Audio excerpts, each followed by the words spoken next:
Hello, love wrestling. It's Thursday night.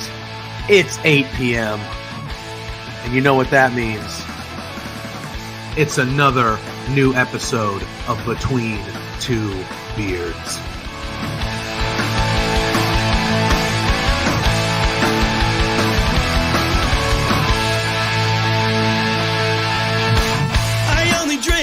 Can we start off with the biggest news of the week? The Rats lost!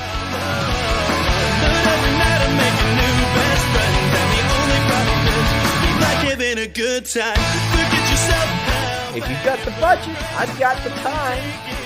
There he is. Hey, boss! There's the boss. Hey! The man with the finest beard on this screen. Canadian boys, shut the hell up. Let me talk. You see, the Rads are resourceful. When I got beef with somebody, I can find a way to talk to them.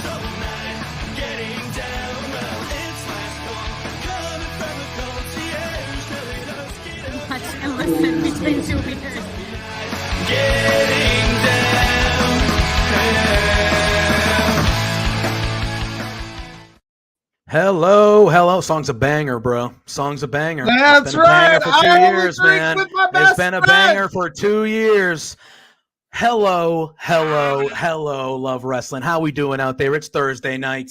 It's 8 p.m. and y'all know what that means by now. What does that mean, JPJ? I still don't know what that means. No, it's another episode of Between Two Beards right here on YouTube. We got the boss behind the curtain. Pay no attention to the man behind the curtain.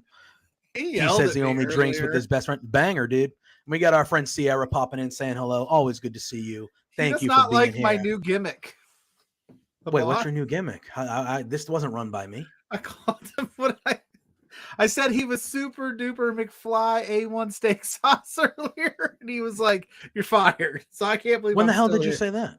Earlier in the Slack chat. All right. Mr. Warren Hayes is in the building. We got Mr. Warren Hayes in here saying hello. Always good to see you. We got Zach. That was actually me on a different device. My bad. There you go. All right. I love it. Zach has got our theme song. That new intro you saw. He made that. He did all this awesome new stuff as we hit 100. Even the countdown, all these graphics you see, the countdown at the beginning of the show, that theme song and the cutting and all that stuff. That's Zach. He's the best. He does everything for us here at Love Wrestling, and he is the best in the business. We have a good one tonight. More on Zach later. We've got a guest. We got a good one. We got a guest tonight. We have our buddy Ryan from Mark Order Pod here. We're going to talk some wrestling. We had a heated discussion before we hopped on here. And by heated discussion, I mean I was yelling at the computer screen for 10 minutes. So we might dive into that. Who knows? He might not join us again, but let's bring him on before he leaves. Well, yes. Before we bring him on, though, let's pay some bills real quick. Let's get through a little sponsor read right at the top, and then we'll bring Ryan on here, and we'll get after it a little bit. But as you guys heard, our newest partner. Alex's work on the countdown. But yeah, go ahead. Yeah. Oh, yeah, that is true. Our new brand partner, BetStamp. And today's podcast is brought to you by the BetStamp app, which is helping thousands of people win at sports betting for free. The same way travelers use Google Flights or Expedia to find the best prices, bettors can now use BetStamp to do the same. When you place a bet, the odds given by a sportsbook will determine how much you can possibly win. Even when betting on the same outcome, different sportsbooks will offer varying payouts, and these differences can be gigantic. Thankfully, with BetStamp, it allows you to easily line shop for the most profitable odds across all sports books. You can click on any matchup and instantly see all the different odds for game lines, player props, and even future bets. Line shopping is the simplest way to find an edge in sports betting and maximize your chances of winning on the long term. On average, BetStamp users win an extra $1,000+ yearly just by this line shopping feature. You can find the BetStamp app on your Apple Store, the Google Play Store, or through your browser at www.betstamp.app. That's www.betstamp.app. To access all these benefits, sign up using promo code Love Wrestling, as you can see on your screen right there, and you can start your journey to successful sports betting today. Right now, you can do it. If you forget to use the code upon sign up, don't fret. You can always enter our code in your BetStamp account afterwards and receive the same sponsorship here. So please go check it out. Our friends over at BetStamp. Look at that handsome stud sitting on those turnbuckles. I know, right? Crazy. All right. But I've used BetStamp personally, and I won with my first bet ever in my life. It was amazing, and so definitely you won with the first bet, huh? Yeah, first bet I ever placed. I was like, boom, wow, that's pretty good. All right. Without further ado, we told you that our buddy Ryan from the Mark Order Pod is here. We are going to bring him on right here. Voila.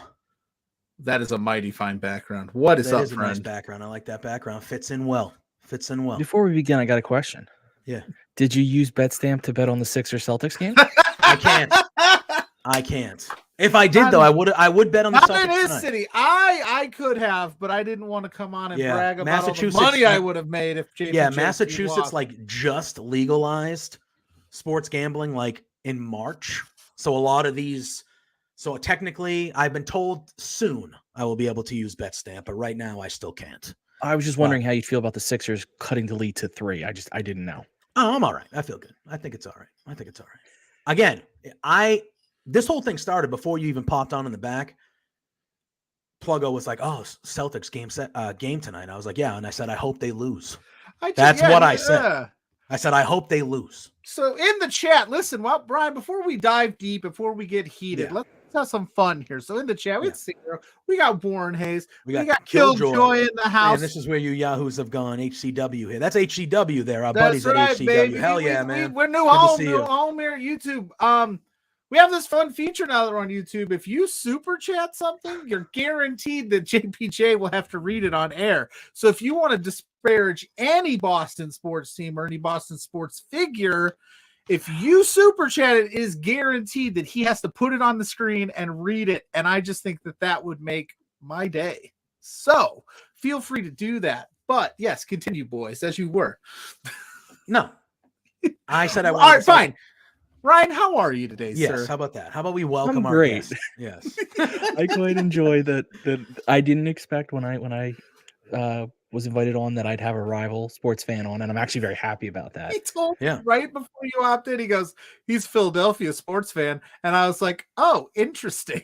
Yeah. Oh, you guys are playing tonight. I'm like, on air. My team might get eliminated, and that's going to be a hoot. But Yeah, I won't lie. It will be a hoot for me. I hope, again, my first initial response to Pluggo when he asked me or brought up the Celtics is I said, I hope they lose. That's what I said. Obviously, I don't. I'm a diehard Boston sports fan, but they deserve to lose because they're a bunch of ballless cowards. All right, anyway. Hey, friends.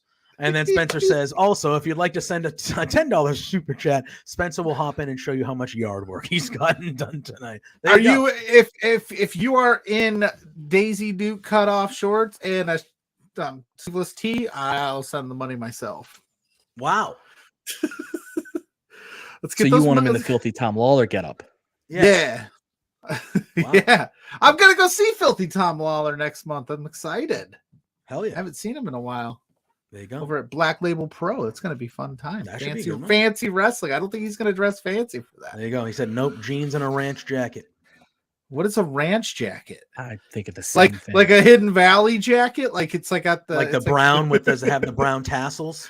Is that what you're talking about? Is that a ranch jacket? No, he was talking about the ranch. You've seen like the ramen hoodies and the ramen sweatshirts where it's just ramen packet print. Is it just like a Hidden Valley, windbreaker? Oh, like Hidden Valley ranch bottle. Is that what you're talking about? Nice. I'm from like JPJ. I'm from the Northeast. I don't know anything about ranch clothing.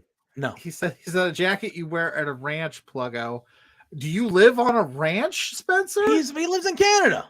Does everyone in Canada live on a ranch? No. That would be wrong of me to just assume something. Yeah, you don't remember those 90s country. photos of Bret Hart and all those cool jackets and those are ranch jackets, like with the mountains, and I don't know what a ranch jacket is. I think Canada is like Montana. That's what. Yeah, There is some city, but Yeah. everything else is just open land and cowboys. yeah. That's what I think. Okay. Yeah, there are city. Yeah. So a ranch you're jacket, I would fitting assume. right in, Ryan, because every week we listen. go down some Canadian history. We do. or We learn Canadian facts geography. almost weekly on this show by the chat. Just people yelling at us, going, "No, you idiots!" And I go, "All right, well, there we go." I mean, I've never been to Canada, but I would like to go. Yeah, Yeah. I've been to Montreal, but that's about it. That's about it. No, they don't speak English. I want to go to a lot. No, I ran into a lot of people speaking the French, and I was like, I don't don't know speak what French. you're saying. I don't know what you're saying. Our good buddy, the wordsmith, is a Montreal Canadian. And Correct. Zach Lawrence Cartier as well. Our lawyer, our legal team. Our legal team against the Rads. He's also Montreal. You know a lawyer? Wow, that's a long story, bro. It's a long story. We got a legal. We got stories for days, man. We got stories for days. We don't mess around. Wait, there's a certain Canadian championship tag team. They're part of a bigger group, but tag. They haven't been here in a couple. Don't weeks, jinx Dad. it. Don't jinx it. It's been nice. I'm not in the mood tonight. All right. I'm actually in a wonderful mood. Besides the Celtics, piss me off. But there's a tag team named the Rads. Fantastic tag team. They're champions for a reason. Okay, and the reason is they cheat, but they are champions nonetheless. They have haunted able us. to pop in because, like, you know, So Canada, we don't know. We don't know. Canada had People, internet. oh boy. Somebody sent a super Son chat. of a bitch. This is the first one. Son of a bitch. Culp, I love you. I love you. Swags. Cheaters Rapino. and small balls. Life of a Pats fan. Oh, Wow. that's amazing. You know? You know? Well done. Hey, it's fair. Well done. It's fair. It's fair. If you got a super chat, it goes on the screen. I gotta read it. I gotta read it. Unbelievable. There it is. That's $5. How did that make you feel? Say it again. Read it I again. mean, It was listen, $5. being a Patriots fan, being a Patriots fan, I don't care what anybody says. Every time somebody says something, I just go, oh, 1, 2, 3, 4, 5, 6. Should have had 9, but we had 6. We've been in Tom Brady, in the 20 years that he was the quarterback of the New England Patriots, played in 17 AFC championship games. 17. But how many? Pluggo, how many did he cheat in? 0. 17. I think it was 17. I think it was 0. I think They it had was this 0. camera Hey, set look up. at you. You have the luxury of you have a team. Spygate, We beat you once. Deflategate. We And beat we you beat once, you but you avenged it. So you have. I can't say shit to you, even though that's a Super Bowl that at the time when we lost that, I felt like I was like, oh, all right, that's kind of lame. But I didn't like care that much. But looking back on it, that's the game that I'm like, we had no business losing that game. Tom Brady plays for 512 yards. 512 yards. And we lost. What the hell? No ring. What the hell, bro? Anyway, Deflategate, Massage Gate. I mean, there was a lot of gates over there, and how many times Peyton Manning win? Wait, I just took a question. How many Peyton Manning? He won 4, how many? 2 out of 6. Yeah, that's not 6. I Actually, had technically, if we're talking player to player, that's not 7. That's not 7, but that's not 6. So anyway, there's a lot of wrestling that happened. I was going to ask in the wrestling realm, Ryan. Yeah, I've been wanting to ask you this because I know, because I see you in the hashtag all the time. You're one of the few people that love to live tweet the dark and the elevation. R.I.P. to your baby. Yeah. What are you going to do? You just had to stick a needle in the wound. I had to ask. we did. I wouldn't be No, doing. yeah, we I wouldn't did. be doing Yeah, my journalistic job if I didn't ask you how you felt about losing. So I will talk about it. I will also say, if anyone's interested in to see how absurd I would get over it, 2 weeks ago on the Mark Order Pod, I did a eulogy for him. Oh, I may or may not have been wearing just a t-shirt, tie, and a veil. So No pants. I don't think the Are you camera wearing doesn't pants get right that, now? though. The camera's still got to know. I'm in shorts. I don't give away the secrets. yeah.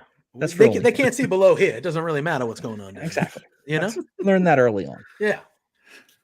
I'm legitimately sad they're gone. I am too. Sad. I watch them every Monday and every Tuesday. Obviously, I live tweet them.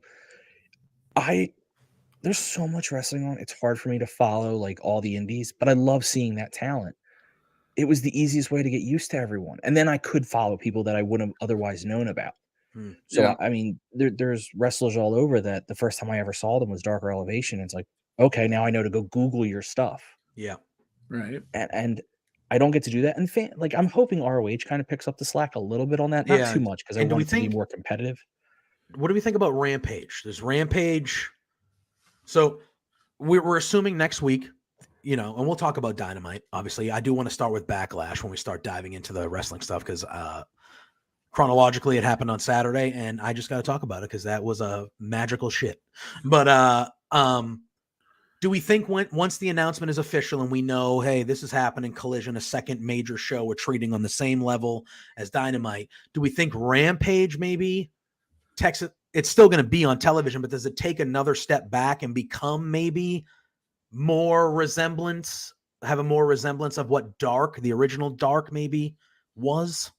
You think? So that's actually your caveat there is actually a really good caveat to call it the original Dark, because Yes. Dark clearly changed once the pandemic ended, and they pulled off a lot of talent that was higher end off of it. I heard I forget where I read, and I would love to give credit, so I apologize. Probably on Twitter, just people repeating things that they think Rampage will end up being like old Sunday Night Heat. Okay. I heard that today. Yeah. What you could do though, if you're going to treat it like Sunday Night Heat, is bring in an indie guy, bring in a lesser known talent, lesser used talent on your roster, and just let him have a banger. Yeah. Just let him go all out. And it'll make it a show for people who, like, it's only going to get a certain audience. We'll make it enjoyable for that audience. Yeah. Yeah, that's the one thing that I've been thinking about, because it's like they're getting rid of Dark and Elevation, but they're keeping Rampage around. But Rampage is now going to be the third wheel. And, I feel like Rampage is on a streak now where it's been 6 or 7 weeks where it's on a different friggin' time or a different day. And I know they do that from time to time, but it feels like every week now when Excalibur's doing his rundown, it's, hey, just remember there's a special time on Rampage and it's a different time. NHL and NBA playoffs, baby. And I get it, but like there's been no consistency with the show in a long time. And it's just like, okay, now if you're going to have a second show at that level, whether it takes a step back and it becomes a show like you just talked about, or it becomes the Sunday Night Heat or the original Dark or whatever under the Rampage name, like you got to find a consistent spot where it's going to stay and it's going to live. Because I don't think it does anybody any justice. Even if you are a diehard wrestling fan, if I know, hey, Monday nights at 8:00, I'm watching Monday Night Raw, that never changes. Wednesday nights at 8:00, I'm watching Dynamite, that never changes. But if I'm a fan of Rampage, I got to go, all right, and if you're one of those wrestling fans that maybe wants to watch it live and plans their stuff around it and stuff like that, you're like, okay, well, it's on at 2:30 in the afternoon this week. Oh, next week it's on Saturday at 7. Like it needs to be we got to figure out what the identity and where that show is going to be, The only thing I'll say is for the timing of Rampage is that I think part of why Turner loves it so much, or Warner Brothers, whoever it is at this point, you want to say owns it, is because they can just toss it around whenever they want. Yeah. And it will get at least some audience that follows it. Yeah. Not as much as if it's on a regular spot, but if you get 450,000 on a regular Friday and now we're going to toss it to Saturday at 10:30 or Friday at 6:30, and you're still getting about 300, it's probably better ad revenue than you get if you have a rerun of Young Sheldon. Then to them there might be some value in that. I mean, like, this is our toss around program. It sucks as a wrestling fan because you don't know when it is. The AEW clearly changes the value of the show based on when it is. Yeah.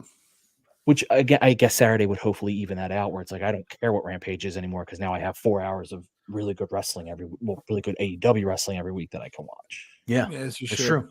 We got Mrs. Pluggo in the chat saying that love your Hi, shirt, honey. Pluggo. Team Ollie. This is my son, Team Ollie. All right, there you go. And then That's Killjoy saying myth. it has to have consistency. That's what WWE has and has had for years. There's been I will admit this about Rampage. There's been very few appointment viewed episodes for me where it's like I have to stay up till 11:30 or 11:30 every night to watch it on a Friday night. Like, of course, like CM Punk returning, great, yes. And there's some matches that oh yeah, I can't wait to see those. But like, I'm usually a catch it the next morning kind of guy. Yeah. Didn't really make a difference to me. I think that obviously if you're going to go with the Collision route and you are going the Collision route, they're not, if you're going, it's when they're going to have to throw everything at the wall for these 4 hours to definitely. I don't know how Saturday night 8 p.m. time slot's going to do on a. Is it going to be on TNT or TBS? I don't know. I think it's going to be TNT. I think, at least I would think. Yeah. But yeah, Saturday nights at 8:00. It'll be interesting to see what they draw. I think it'll do well, but Saturday nights, it's the weekend, man. People like to go out. People have lives. They go out to dinner with their family or their kids or whatever. They're going out. It's just, for a pay-per-view once a month, I feel like is, but you're talking weekly now, weekly Saturday at 8:00. Like that's taking a date night or a night out for most people. If you're a wrestling fan and you're like, no, I'm staying in to watch this show, that's taking a night away from you. You know what I mean? And that's I think there are some wrestling fans have no lives. So really, yeah, that's what to say. No, I'm not. I believe wrestling fans do, but are you saying they don't? I don't. I watch a lot of wrestling. I watch a lot of wrestling. But speaking of then on that, you'll have Saturday pay-per-views from the WWE, the weekends that they have pay-per-views AEW. Like we're into this territory now where there's not a night off anymore. Yeah. Like truly. it's just balls to the wall nightly. I will say this, the one caveat I did have where I'm not sure, we'll see how it plays out, but I wonder what that'll do. The need for collision will do to some of this AEW talent that still heavily works the indies. Like I'll use Dante Martin as an example. Granted, he's hurt right now, so it's not a great example, but he was working the weekends, indie show. And I mean, is he now going to have to eliminate Saturday bookings because the potential he'll be on Dynamite? Is Tony Khan going to coordinate that better, or is he going to say everybody's got to show up and we'll use you if we use you, if we don't, we don't? And then they're getting paid, but now you're losing out on potential income on that Saturday to work a different show.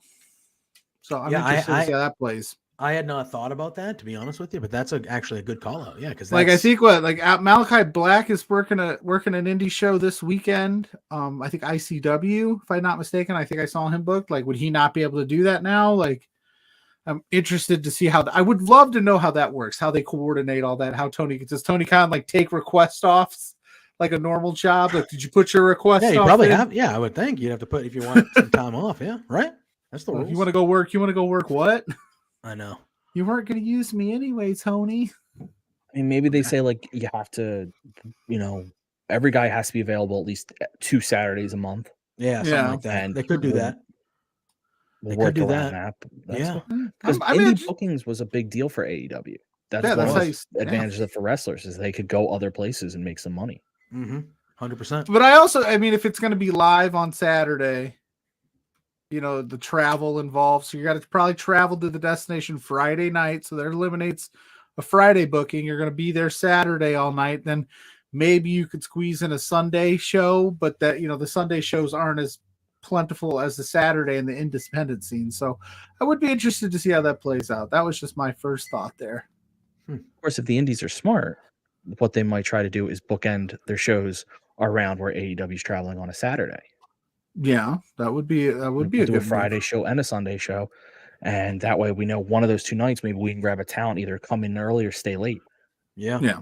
Oh yeah. No, there's opportunities here. I don't think that this is a bad thing.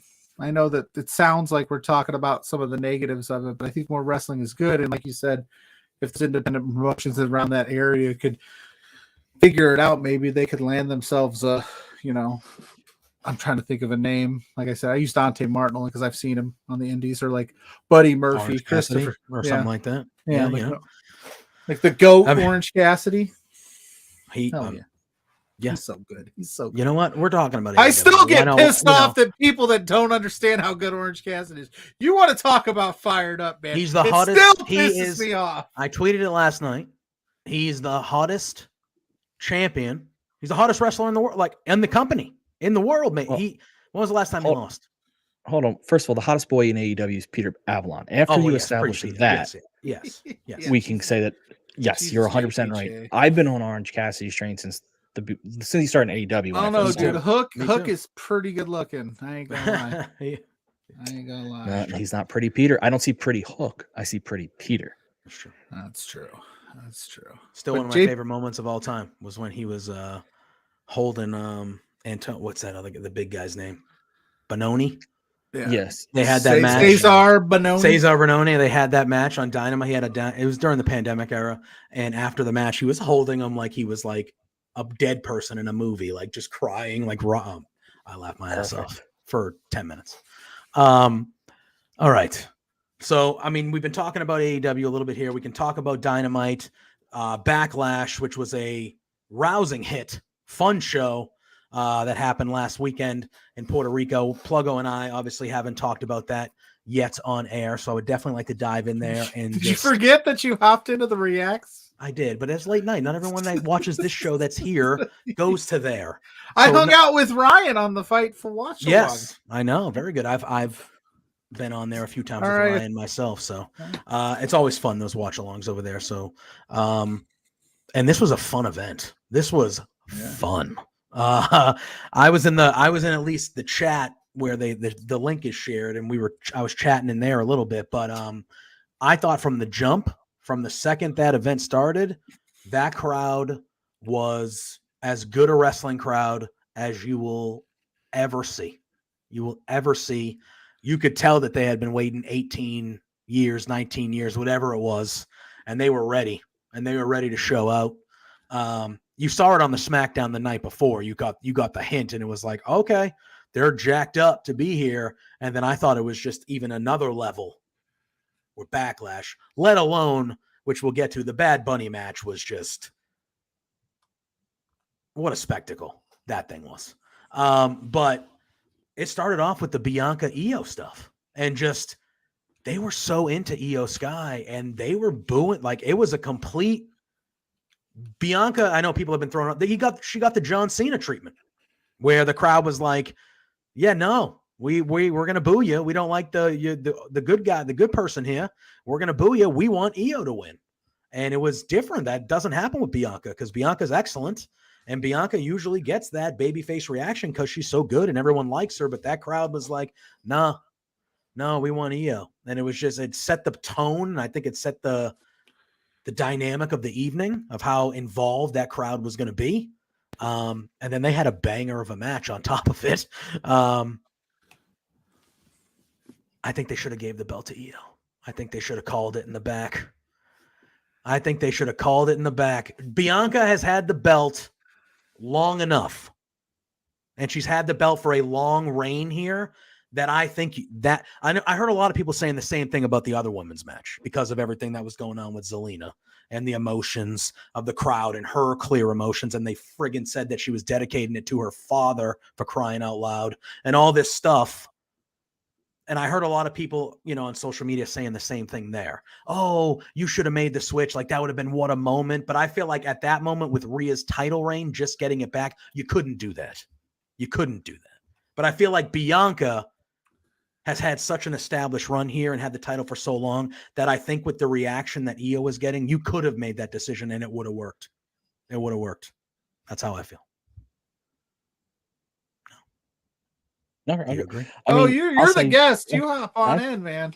I didn't want to jump over anyone. I mean, to your point, first of all, the crowd, it's amazing how a crowd makes or breaks a show. Unbelievable. I mean, I still think it would have been an excellent show even with a mediocre crowd, because all the matches were good, but it went from being, it made it an amazing show. Like one where I'm like, I want to see that happen again. I hope they go back again, because that crowd was fantastic. Keep going until you wear out the crowd and they're no longer fantastic, basically. Yeah. They never quit either. They didn't really have a dip at all. They were just The 6-man after the Bad Bunny match was really the only time you could feel them like kind of getting their breath back together. Like, okay, we just literally exploded and that Bad Bunny match was not a short match, and that crowd did not let up at all throughout that match. They were at this level the whole way, and it was crazy. That was probably the one mistake WWE made, was not putting that as the main event. I don't know how could you think that was going to go any other way than be the most popular thing that the crowd was ready for? Like, that should have main evented, no doubt, in my mind. Yeah. Oof. I mean, the crowd came back alive for Cody Brock, but it wasn't. Yeah. I still don't think they were quite as alive as they were before the Bad Bunny, just because you can't. We've all sat in those crowds before. It's an emotional roller coaster. But going Well, back to EO, and they rolled out all those legends. Anyway, yeah, go back to EO. We'll get to the Bad Bunny stuff, but I, as much as I loved that the crowd wanted EO over Bianca just because it was neat. No one saw that coming. I would have never predicted that the crowd would turn for absolutely no reason on Bianca. I don't think you can make that call on the back because you have not planned that out at all. Yeah. Yeah. You would be literally scrambling for the next night to be like, how do we fix this? Or you have to beat EO immediately. yeah. And then everyone's furious. So like Yeah. that's the only difficult there. Because I remember going when the AEW fixed when they had the Acclaimed lose and then they had the Acclaimed win. Yes. The Acclaimed had been built up over months, so they at least knew that there was sustained love there. I think EO was such a shock that there might even be some concern that love doesn't come from. Yeah, I didn't expect else. her. I didn't expect her. I mean, wrestling fans love Io Sky for what she can do, but I don't think any of us expected her to get the pop that she got. I was like, holy shit. Like, yeah. But yeah, well, that's the other thing too, is I'm starting to notice that you said it earlier, the John Cena treatment of Belair. She's starting to get that a little bit from some internet fans, where it's like, you've had this thing for a year, it's the same cut and paste thing every time. Now, I'm not saying that because I love Bianca Belair. I think she's fantastic. So if they're not going to do that with Io, I'd hope they start coming up with the successor for her to get her back on maybe the chase a little bit, or kind of just tweak her character slightly, because you could turn her heel but that match, I think that match showed too, she was not the favorite. So she was working she's usually the favorite. And it was a banger. And then of course Bailey, and of course the Bailey interaction. Yeah. I thought for sure that was going to be like that. She cost Io the match, so hopefully that'll get that dissension and break up damage control finally. But I mean, Bailey broke the internet with those. Jesus Christ, that's all I saw trending on Twitter while I was like getting things around. I was getting things around to jump on the Fightful watch log, and all I see trending is Bailey pants, and I go, "What are you talking about?" And I was like, "Oh Jesus!" And that's proof that us internet wrestling fans, we don't have lives. And I love that, like during the match, like Io being as great as she is, like she started working babyface, like she started like wrestling a little bit as a, you know what I mean? Like she was like playing it up to the crowd and like I just thought it was a very well done. And then I do love how, because I think this does start to create the dissension in the group, and I could see Io Sky becoming a babyface and exiting the group here, and then they could potentially push her up the, if you're looking for that person to dethrone Bianca down the road, if you do it the right way, Io could get the crowd behind her to a point where maybe she is that person who does it just down the road, and then Bianca could. It'll be interesting to see what they do tomorrow. You could do a lot of things, It'll be interesting to see what they do tomorrow, because my first thought was, Monday night, what are they going to do with Io? Then I realized they got drafted to SmackDown.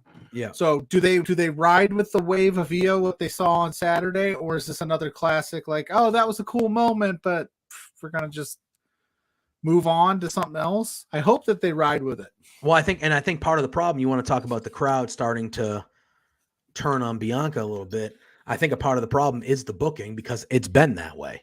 She had the long-term feud with Becky, and then that ended at WrestleMania. And basically since WrestleMania, it's just been plug and play. All right, who's facing her this month? Okay, there we go. All right, who's facing her this? You know what I mean? Like there hasn't been a juicy feud for her. And, and I think that is affecting maybe how some people are maybe getting tired of Bianca, because it's like, what have we really been investing in? I think people are invested in Bianca and Rhea potentially, when they've kind of teased that before, but now you're both the champ. Like, what are you going to do? You can't unify. What are you going to do? It's the juicy same feud. issue. Warren like that one, juicy feud. Sorry. Putting that on shorts. Is that too graphic? I like that. Has there been one though? Since no, it's felt like a while. We've seen this happen to a couple different wrestlers over a couple different companies. Jay Cargill, AEW is a perfect example. Yeah. Wins and absolutely no, and until, except for maybe a couple, that was Roman's problem for a long time. Yeah, that they didn't give him people anyone believed would win, and people were really turning on him in the wrong way. And it's not really that they're turning on. Has there been a juicy feud? Is that what Joe wants to know? You know, I mean, I don't think it's a matter of Huge way popcorn. Huge popcorn.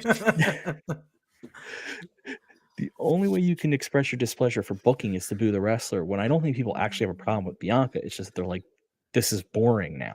yes, yeah. But we don't take it out on. We're taking it out on her. We're like, this is Bianca being lame, but it's not her fault that they don't book her better.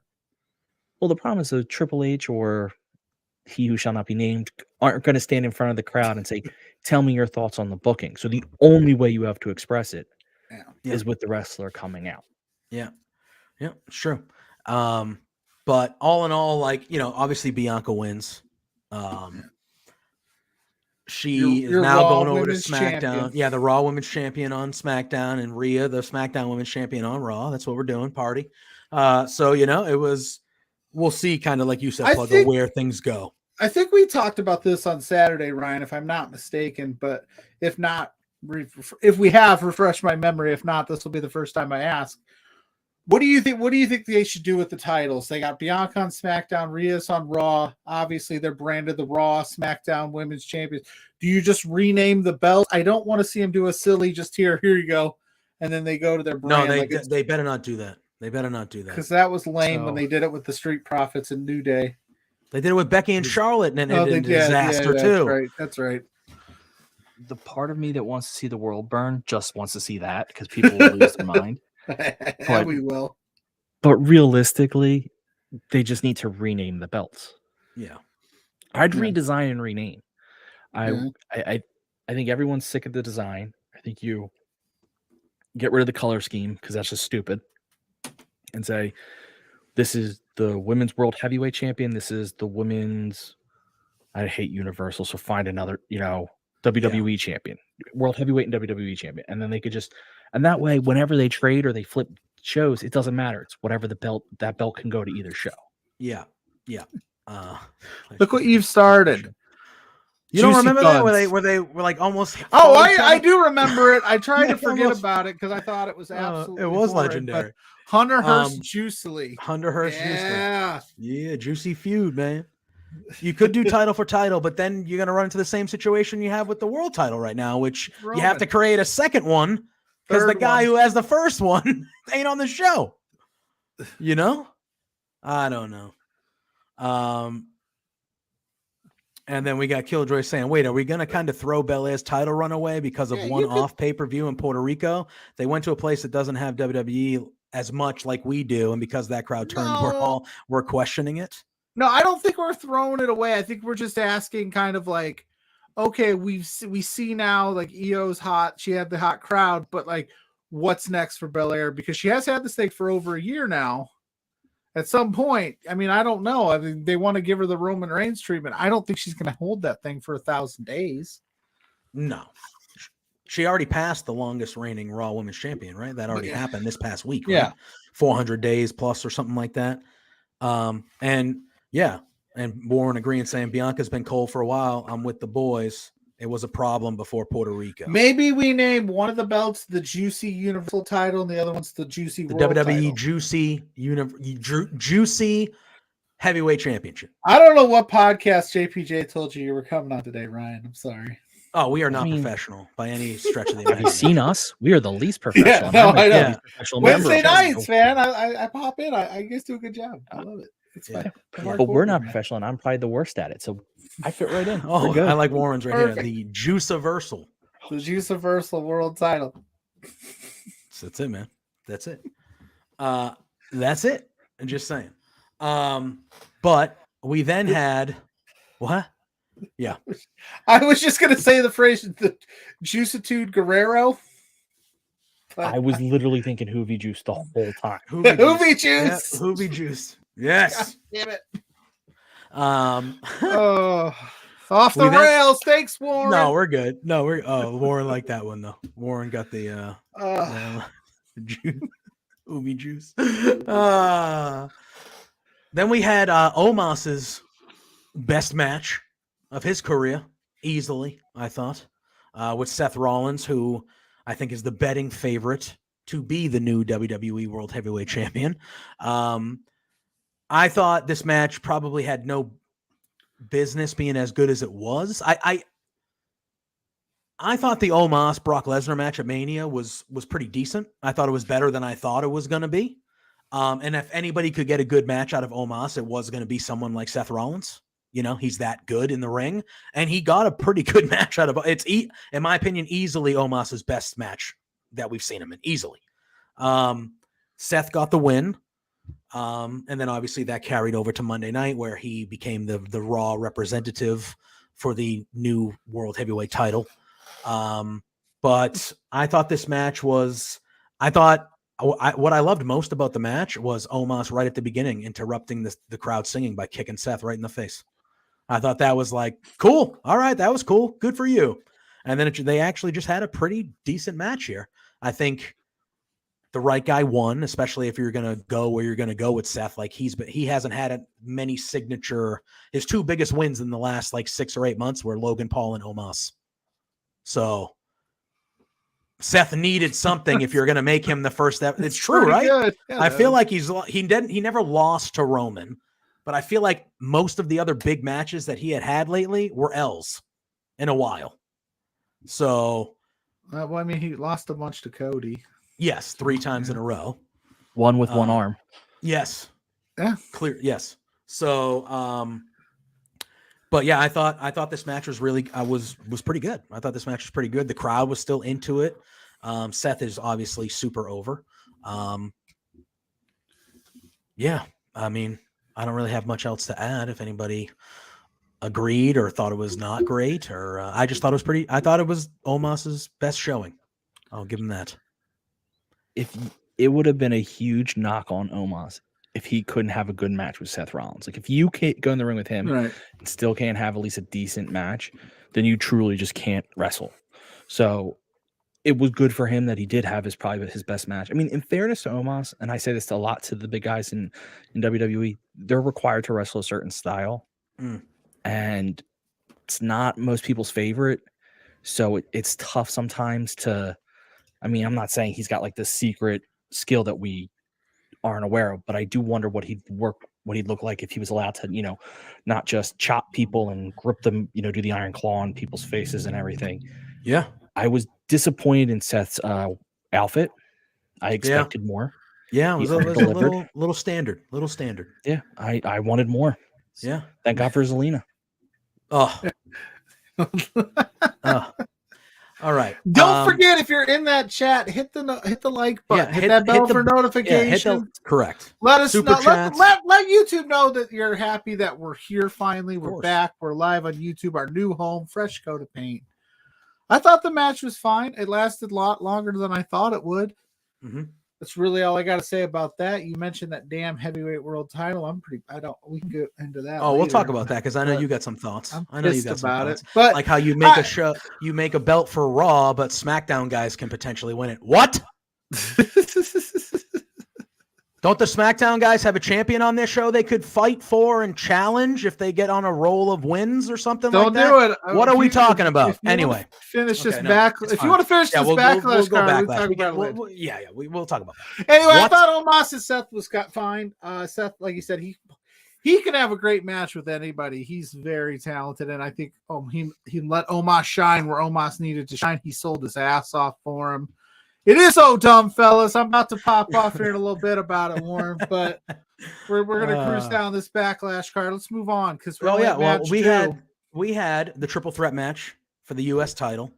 The one thing I liked about this match is even though he lost, they made Bronson Reed look like a stud in this match, like a stud. He hit all the big moves, that moonsault, even though he missed it. He had the crowd on their feet multiple times with like in awe of some of the stuff that he could do in this match. So I felt like even though he was lost this match, which is fine. Theory's going to SmackDown. You're keeping that belt on Theory. Like, I get it. Reed's going to be on Raw. But I thought they made Bronson Reed look pretty good and look like somebody to keep an eye on And I think I'm very excited to see where Bronson Reed goes on Raw, because I think he's very good. I'm a big fan of Bronson Reed. But this was, for me, it was the same old stuff, kind of. You know, it was what I expected. Theory to win shittily. Yeah. Is that a word? I don't know. I just created it, shittily. That's a word. I use it all the time, so I think. Yeah. So I'm saying it's a word. I've heard it before. But that's what I expected. This was filler. This was to get to, I think, Yeah. get to the destinations, and then they'll figure something else out once he gets to SmackDown. Yeah. I would agree. Yeah, I mean, I predicted the exact ending, literally the exact ending. So I was like, that's how predictable it was. Yeah. I feel like they're getting into a trend different. where. Oh, so good. Go ahead. Go. Oh, no, I'm just saying they could have done one thing different. That's just say whoever wins goes to SmackDown.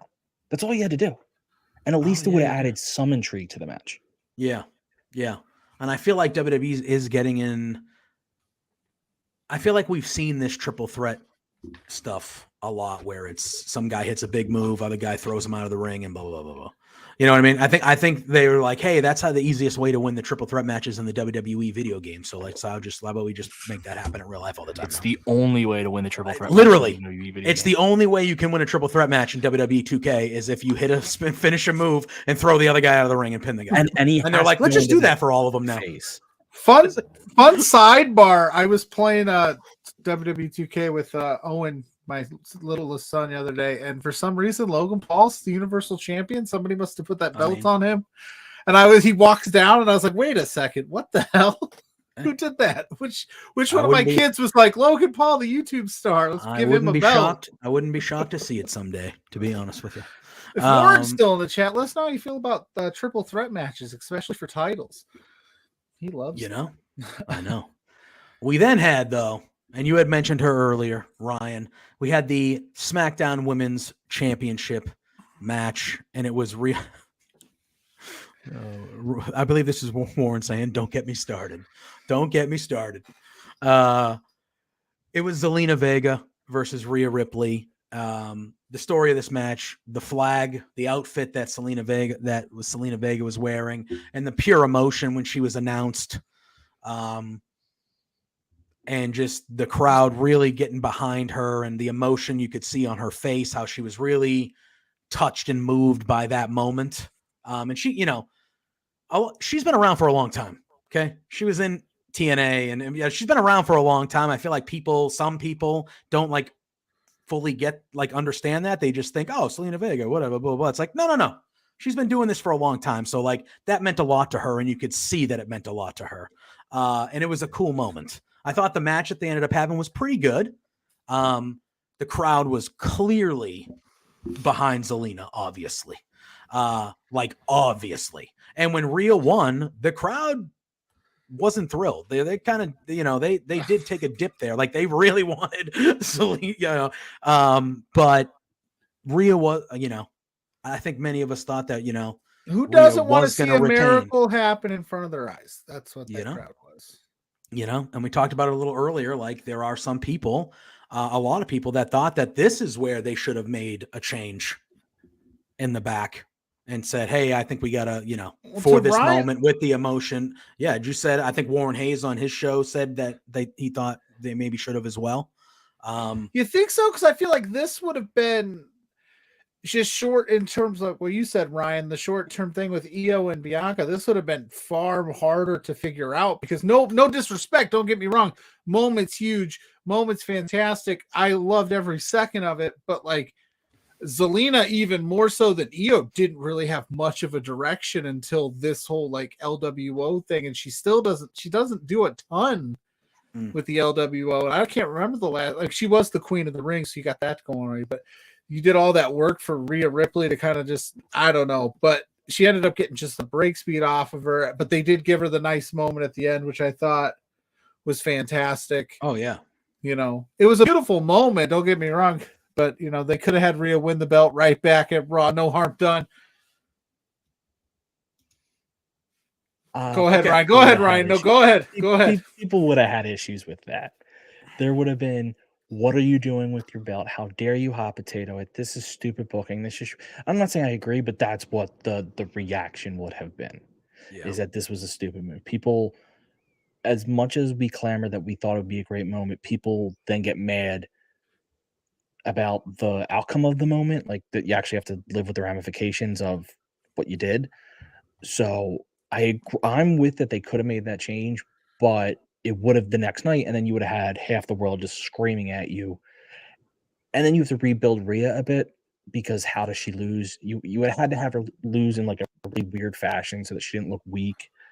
It just truthfully, I would have done if it were up to me. I probably wouldn't have made this a one-on-one title match. I probably would have given Selena a tag partner, given Rhea a tag partner, and let Zelina and the tag partner win so she could have got her win. I'm impressed she wore a flag. I don't think I've ever seen someone actually wear a flag. I've seen someone draped in a flag. I've seen flag patterns. I've never seen someone literally just cut out holes so that they could put their arms behind it and wear a flag. Yeah. So Yeah. that was impressive. Remember how mad you got at me when I said Sami Zayn should have pulled the trigger with Sami Zayn to That was Montreal? different. How is that different? This Because is the long-term story, the long-term story was supposed to be Cody, which they fucked anyway. But that Sammy moment would have made more sense than Zelina. Yes, Right. I agree with that. However, I'm just in my saying, mindset, if you're like talking most people moments, at that time moment with in Sami Montreal was Zayn, huge. no, it was. But at that No? time with Sami Zayn, I said it was. The mindset was Cody's gonna do it at Mania. That was the mindset. So He it could have made did it everything. against Sammy. Who cares? The problem there is that, and obviously this is old, so we don't have to get into it, is that Sammy was actually the best story told. They ran into the issue that they decided the long-term story was Cody, but the best story they told was Sammy, and they didn't know what to do, so they decided to do neither. Yeah. Oh, we got Big Ben in the chat. We got Big Ben popping in the chat.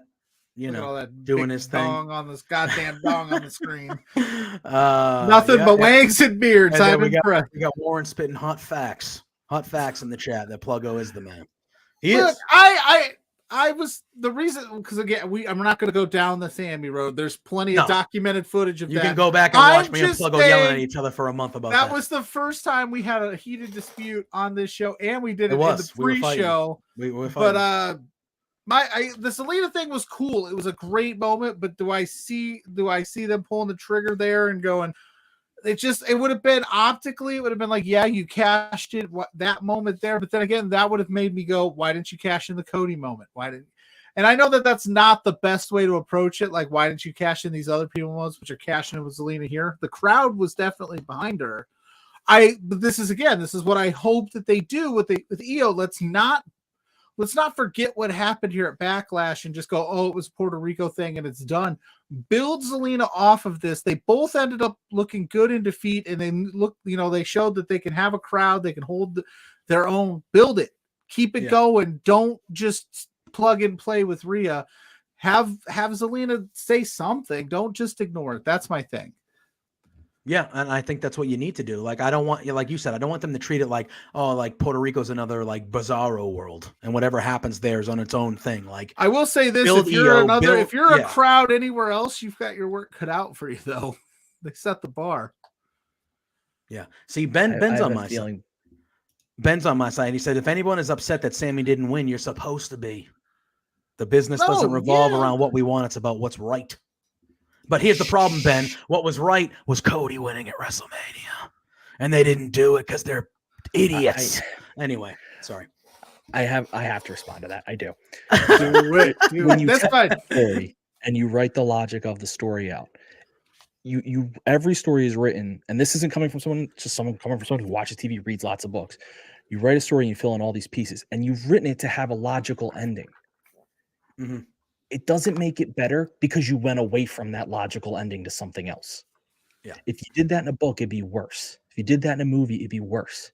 So it's what happened to M. Night Shyamalan. He landed a twist once with Sixth Sense. Sixth Sense, yeah. One of his movies sucked because he kept trying for that twist and not setting up any of the groundwork or logic. They set up a complete story with either Sammy or Cody. They had two complete stories. Yeah. And they said, well, we're not going to finish either one. And then we're told that it's better because they didn't. And that's how that's supposed to work. You're supposed to complete what you set up logically. And then surprises aren't, everyone thinks surprise is the best way. It's not. Surprises are great if they make sense, but honestly, predictable isn't bad if it's good. Yeah, Star I agree. Wars- If predictable is the right thing to Yeah. do, yeah, those are usually the best stories. A lot of the time is the predictable story, you know? Yeah. And if you have a twist, it has to make sense. And nothing they did in the Sammy, Cody, Roman's story made any sense. And Yeah. you can see that by the way the crowd's reacting to all of it after. Oof, not good. Not good. But you know what was good? What was really good? Really good. Was Bad Bunny and Damian Priest. Let me tell you here. This match was a damn spectacle. And that entrance that Bad Bunny had and I know recency bias and all that stuff. Is that not the great? I cannot remember an entrance like that ever. I've been watching wrestling for 30 years. That was insane. That entrance. They were singing that shit like they were at a concert. And they were dancing, they were jumping up. That was maybe the best entrance I've ever seen. I was like immediately got out. I was in my living room and I stood up with my arms crossed. I cannot believe. I was like, holy shit. This is crazy. Bad Bunny. I had goosebumps. I was like, I have never seen a reaction like that. And an entrance like that. They show the people dancing with their arms over. I was like, oh my God. It was awesome. It was a good. Incredible. It was an awesome setup too, and the Incredible. shot with that shot from behind when they with the drone. Yeah. They had the drone going and the fireworks and the crowd literally yelling those lyrics to that song like they were at his concert. Was just it was a juicy entrance. It was juicy. I don't know what you can compare it to, Ben. He says, I've never seen anything like that ever. Oh, I got something you can compare it to, Ben. I mean, I can't remember. I was like, and then the match ended up being amazing as well. But that entrance, I was floored at how over and that pop that he got. And oh man, that's amazing. That was really amazing stuff. Ryan can attest to this. When we were doing that watch along, it was the quietest I think. I was going to say, was everyone quiet because you were just not talking because you were taking in what was going on? Yeah, crazy. We all went dead silent. I will say, I said it on the watch along. I'll say it now. I kind of wish, and I get they couldn't have predicted that the crowd would be singing along that much. Had they known, they should have. I wish they had cut his actual music, because that crowd, you had. The whole arena just singing more than Judas gets it from anyone, more than Rollins gets. They were singing a song, just beat for beat and dancing. It was incredible. Yeah, unbelievable. And every part of that match landed. They didn't miss at all. Mm-hmm. Yeah, and then you had Carlito coming out and getting the Stone Cold Steve Austin pop from the friggin' Raw, the famous pop, the loud, the building felt like it was gonna. It was shaking. Carlito is GOAT tier. Carlito. I love Carlito. But for how much stuff was going on, the end of that match was overbooked to the gills. You had the LWO coming out. You had Judgment Day. You had Savio Vega, Carlito. It was overbooked to hell, but it was perfect. It was all just good. And the crowd was eating it up. Anything that was happening, that crowd was losing its shit for. And it was like we talked about earlier, from the time that match started to the time it ended, the crowd never did. It was just, but it was the highest level, just straight across, just from start to finish. Just they were flipping out about everything that was going, every move he hit, everything he did. Savio Vega has never got a bigger cheer in his life. No, when he came out and just stood there, which he looked badass. It was hilarious to see that happen. I said it. I've said it a couple different places. Bad Bunny might be one of the best things that's ever happened to the WWE. Yeah. He is one of the biggest celebrities in the world. He's the biggest recording artist by certain metrics. And he genuinely loves it. He's not there for a payday. And he cares and he's good at it. He's good at it. He's more, and anything and more you could want. Logan Paul and Pat McAfee are great gets for celebrities because they both love it. And Bad Bunny's just even more so because he's bigger and brings in a whole new I think he loves it even more.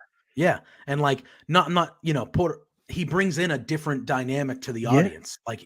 Part of the reason why they went to Puerto Rico, probably the main reason they went to Puerto Rico is because of Bad Bunny. Oh, so I would say 100% the reason. You know what I'm saying? So he brings a whole new, or like maybe a returning slew of Puerto Rican wrestling fans to your product that are like, yo, that is one of our own, like that guy. And Damian Priest as well was, and again, give Damian Priest his respect too, because that dude killed in this match and he carried a lot of it, obviously. And he was great. So he deserves as much praise for this match than anybody. Dude, this match was just, it was special. It was special Bad stuff. Bunny set the bar for the celebrity aspect. I think we coined it that like he ran so Logan Paul could fly. But I think we started with Snooki crawling so Shaq could walk. Then Shaq walked so Bad Bunny could run, and Bad Bunny ran so Logan Paul could fly. Yeah. Yeah. But I say that jokingly, but honestly, like I've said it again, like he set that bar in the terms of like he took it serious on that first match he had. He showed out in it was the match with the Miz, right? It was a tag team match. He impressed, but he's gotten better and better, and he seems to, like we've all said, like he seems to genuinely enjoy it. He does not, he does not take it. He doesn't make it look hokey, and he takes it very serious. We've seen the celebrity appearances in the past where they kind of like make a mockery of wrestling and how it's, he's like, no, like I'm going to take it serious. I'll do the spots. I'll bump. He bumps like that choke slam he took through the announce table a few weeks back where he just bounced off that thing. He doesn't have to do that. He's Bad Bunny. He's one of the top recording artists in the world, but he says, you know what? This is what you need. You want to do a street fight? Let's do a street fight. Like he said, it was overbooked. They gave Bad Bunny and they gave Priest time, which is what I wanted to see. I wanted to see them shine one-on-one for a while before all the chaos started. Then when all the chaos ensued, like you said, they played it perfect. It was fantastic. I would have main evented this match. I know we were kind of hitting at it earlier. I would have main evented it because that spot at the end, Puerto Rican flags up, Bad Bunny's on the shoulders. You got all those legends, and it's, then you just cut the pay-per-view there. No disrespect to Cody and Brock.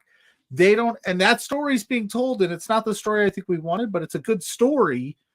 But I don't think that that's the spot for that. You could have, I don't know how you would have done it. You co-main evented it. You did that thing. But ultimately, at the end of the day, I thought it was a great match. It's a match that, I mean, it's a match that we're going to remember. You're going to go, you're going to, and I would be proud of that match if I was, if I was the participants. I'd be like, that was amazing. Yeah. Heck, in a lot of ways, that's Damian Priest's biggest moment. It should be. And that's why, I understand he lost and everything like that, but he deserves as much praise as anybody, because they trusted him to be in that match and do that with Bad Bunny, and he and they and that whole thing delivered. And it was truly special. I can't remember a time that it just felt special from the jump, and it felt like you were watching something special. And it was just like, wow, this is big shit. This is, important, special stuff that we're going to be talking about for a while. It was just awesome. And I think I wrote in the chat, I was like, how do you top that? And I think it was Alex Pawlowski responded, and he goes, you don't. And truthfully, they didn't. No. I'll ask you before we dive into the match, how have you felt since Mania? Night one, Mania was great. The main event with the tag titles and Sammy and KO, just a great moment. Them winning, wonderful. And then I think they knew the draft was coming up and Roman wasn't going to be there. 100%, Warren. 100%. I believe we're all in agreement that it should have gone last. 1,000%. That should have ended the show. Send people out of there super duper happy. And again, you said it, Ryan. Good on the crowd, because they were up for Cody and Brock. They were involved and they were still being a hot crowd, but you weren't. Just imagine, you want the crowd that you got during the Bunny Priest match to be the lasting end of the show. You end it there. Priest or Brad Bunny wins. He's got all his people, and he goes, "Let's keep this party going." And they go off air with him singing a song he just sings a song to the crowd in the ring or something like that. And then they just leave, going nuts. And I don't know what the legalese of him maybe playing a song live. I'm sure they would have figured out the red tape part of it. Oh yeah. But you just say, "Hey, we're going off air with Booker T." and the place just erupts, and then you go home happy. But anyway, I digress. Yeah. That's why I'm here. That's why we're here, not booking shows. Yeah. Anyway, so how have you felt about the Bloodline story since WrestleMania? Like, have you been? It went from my the best story in wrestling and my favorite story in all of wrestling to just nothing in my brain. It doesn't even rank. They've dragged it out. They're going back over things they don't need to go back over. KO and Sammy should have taken the belts and started establishing a new feud right away. Yeah. Someone completely different, so they could continue to tell their own story, and then you could have started telling. Like, I like the idea of the Jay and Jimmy and Solo story. Yes. In the meantime, I love the idea of it, but they should have started telling that away from Sammy and Kevin. Yes. And they've done a poor job of that. They need to. The best thing they could do right now is just split that up, because a lot of what you're doing is just reminding me of this really great story that you kind of messed up. Yeah, I think what they saw was, the draft is in 3 weeks. Let's just keep this going until we get the draft, because now they are separate. We saw on Raw, KO and Sammy fought in Imperium, and they're separate now. The Bloodline's over on SmackDown. KO and Sammy are over there. So I think now we are going to get KO and Sammy starting new stuff, establishing themselves as their story as a team and as tag champions. But it was like, dude, the moment the storyline ended, at least with the KO and Sammy involvement, it ended at WrestleMania when they won the titles. That to me was it. You want to give the Usos one last rematch on that SmackDown? Fine. Yeah, but that would have, everyone expected that. But exactly. But once that match is over and they retain, the shit's over. It's over, guys. Why are we adding? And again, I know, however you think about Matt Riddle is however you think about Matt Riddle. But I'm seeing some people saying that like Matt Riddle is the reason why this story. No, it's not. The reason why the story is not entertaining anymore is because the story's over. The story's over. That's why it's not entertaining anymore. Matt Riddle getting inserted, that's not his fault. Like that, he's not the reason this thing went in the tank. The reason this thing went in the tank was because the story ended 3 weeks ago. But if we remember, we've talked about how much we've loved the Bloodline story. They started to it was starting to kind of waver before the Sammy involvement. And then the Sammy involvement took it to this next level of just like insanity. They were able to do more stuff with the Sammy thing. We're back to the point where now Sammy and KO were gone. Unless you're going to interject something new into this Bloodline story, you might need to think about wrapping it up or do something, because that's what's happening. We're like, how many more times can we do the Roman's Roman's mad at Jay, Roman's mad at Jimmy because they lost, or what's Solo's deal? So, they got to interject something else into it. And it's kind of dragged a little, like one pay-per-view too far. Oh, what's he saying? Personally, I know. He's saying, Riddle's, but I will give credit where credit is due. At least Riddle's involvement made some sense because Solo took him out. So they at least tied it in, but it does feel kind of misplaced. It feels, it's misplaced. It doesn't feel normal. Or the best part about it is KO just can't stand him. Oh, I love it. And I'm not giving Riddle credit. I'm just seeing a lot of Riddle hate as like he's the reason why this story stinks now. And that's not fair. I don't think that's fair. Has he added anything to it? Absolutely not. Absolutely not. Do I think he's but I just have seen some people like literally blaming him for it. And it's like, is really? They lucked into, Pluggo just said it. Sammy saved the Bloodline story. It was dying. It was dead in most people's brains, and they lucked into him saving it because he got brought in as a comedy act in that group. I think the plan was just have a few laughs. He'll get kicked out, and because Sammy is just a tremendous performer, he kept getting it over. Yeah. And then there was the changeover in WWE, which helped the cause because I think Triple H saw something different than Vince.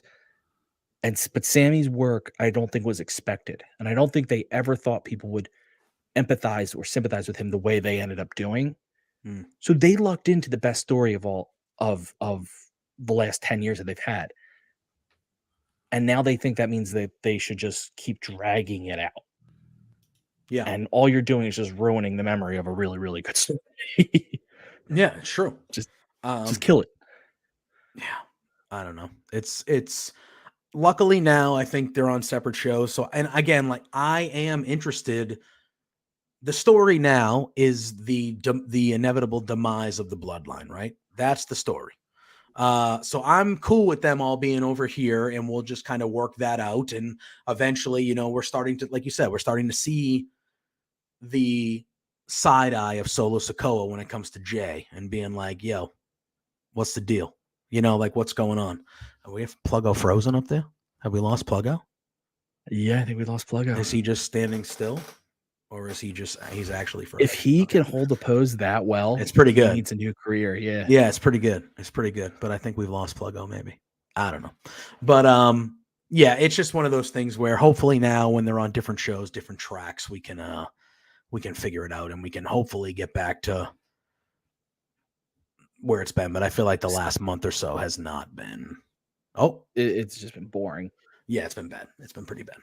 But that 6-man tag did happen. Wasn't a bad match by any means, but yeah, Riddle was there. He took the pin. Solo gets the win. Keeping Solo looking strong. Riddle comes back to take the pinfall loss. Doesn't hurt anybody. Warren saying he's the hot chick from Mannequin. Oh, here you go. There we go. Pluggo's coming back from a different. This happens every so often here. Here we go. Yeah, boom. Hey. There he is. He's alive. That was weird. So now we're in the department store at night. Yeah. I was gonna say you were frozen, and Warren said you were the hot chick from the movie Mannequin. Hilarious. Kim Cattrall. Yeah, Kim Cattrall, right? Never seen it, but the fact that I'm what you never seen Mannequin? No. Oh, did you not have Comedy Central as a kid? Yeah, you got to watch Mannequin, man. It was on Comedy Central. What was that guy? The actor's name? Andrew. Andrew. We can go on for days on the list of things I haven't seen. That is true. Pluggo's never seen Star Wars. Pluggo's never seen Harry That's Potter. not true. Why do you say that? I saw the first 4. Yeah, so first relax. Don't be raising your voice at me. All right. No, but you can yell all day about Jason. Hey. There we go. Next thing he's going to tell us he hasn't seen Rocky 3. Have you seen Rocky 3? I have seen Rocky. Okay. Warren might have jumped through the screen right there if you haven't seen I'm not Rocky. CM Punk. I know.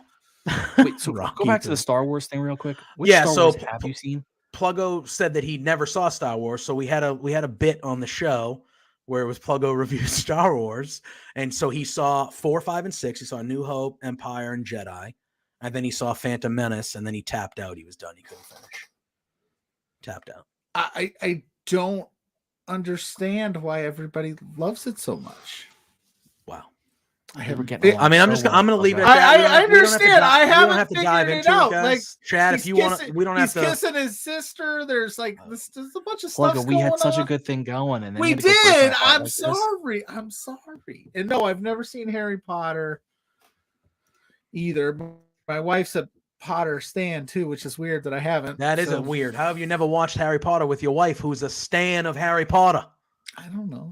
She's never asked me to. She's never forced you to watch it or anything? Or no, been like, well, she's very nice. She's a very nice wife. I don't force her to watch professional wrestling. That's fair. Like, hey, sit down and watch Backlash. I don't do that. I'm just like, hey, if you don't want to watch, you don't have to watch. All right. I just figured if she's a huge Harry Potter fan, which you've told me she is, like your cats are named after Harry Potter characters. This is true. This is true. What are your cats' names? Harry, Hermione, Dobby, and Draco. We had like Ron. 4 cats. We had a bunny at the time named Ronald. He passed from away. Yeah. So we had the orange bunny named Ron. So then when we got see, my wife has this really annoying habit, but I love her so much, and I can never tell her no. Of like telling me like, "Hey, I want a cat," and I'll be like, "All right, cool," and then she brings 2 home. Hey, we need a third cat. She brings 2 more, so then 4 cats show up, and then she's like, "Hey, our friends get rid of this bunny. I really want a bunny. What do you say?" And Warren knows when you look like Mrs. Pluggo, you don't say no to Mrs. Pluggo. I don't say no. I just go whatever you want, whatever makes you happy. Yeah. Laura goes, I don't understand why people like it. He's kissing his sister. Talk about answering your own question. Good stuff. I was And then confused. Spencer says the Euro trip vibes. We were talking about Oh, this off air. God. You kissed your sister, man. You kissed your sister, man. What happened last night? What happened last night? You don't remember what happened last night? No, what happened last night? You made out with your sister, man.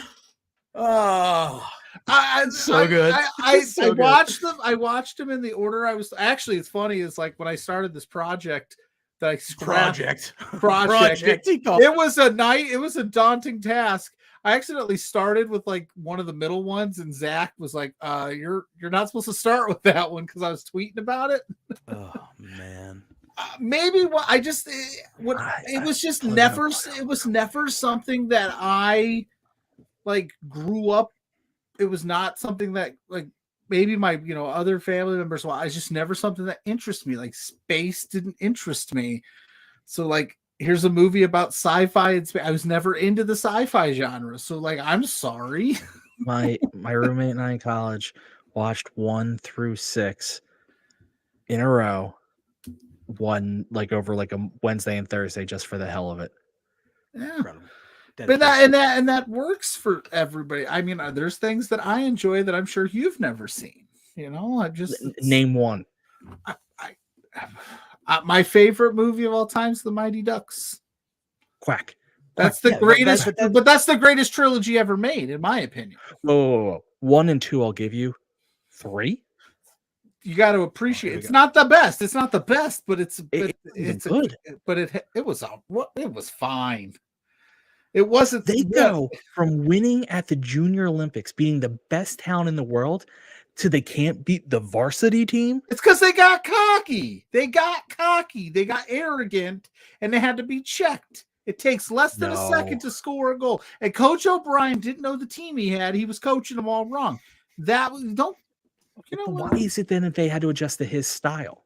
Because he was being a hard ass and he wouldn't adjust to them. You just told your own story. That's not what the movie is at all. You just your own story. He was a hard O'Brien. Warren is asking. First of all, everyone knows the greatest movie ever made is The Sandlot. All right, but I will say we all know this. The second we all know this. The second greatest Disney movie in my world is Cool Runnings. Cool Runnings, dominant movie. Feel the rhythm. Movie. Feel the rhyme. Get on up. It's bobsled time. There you go. There you go.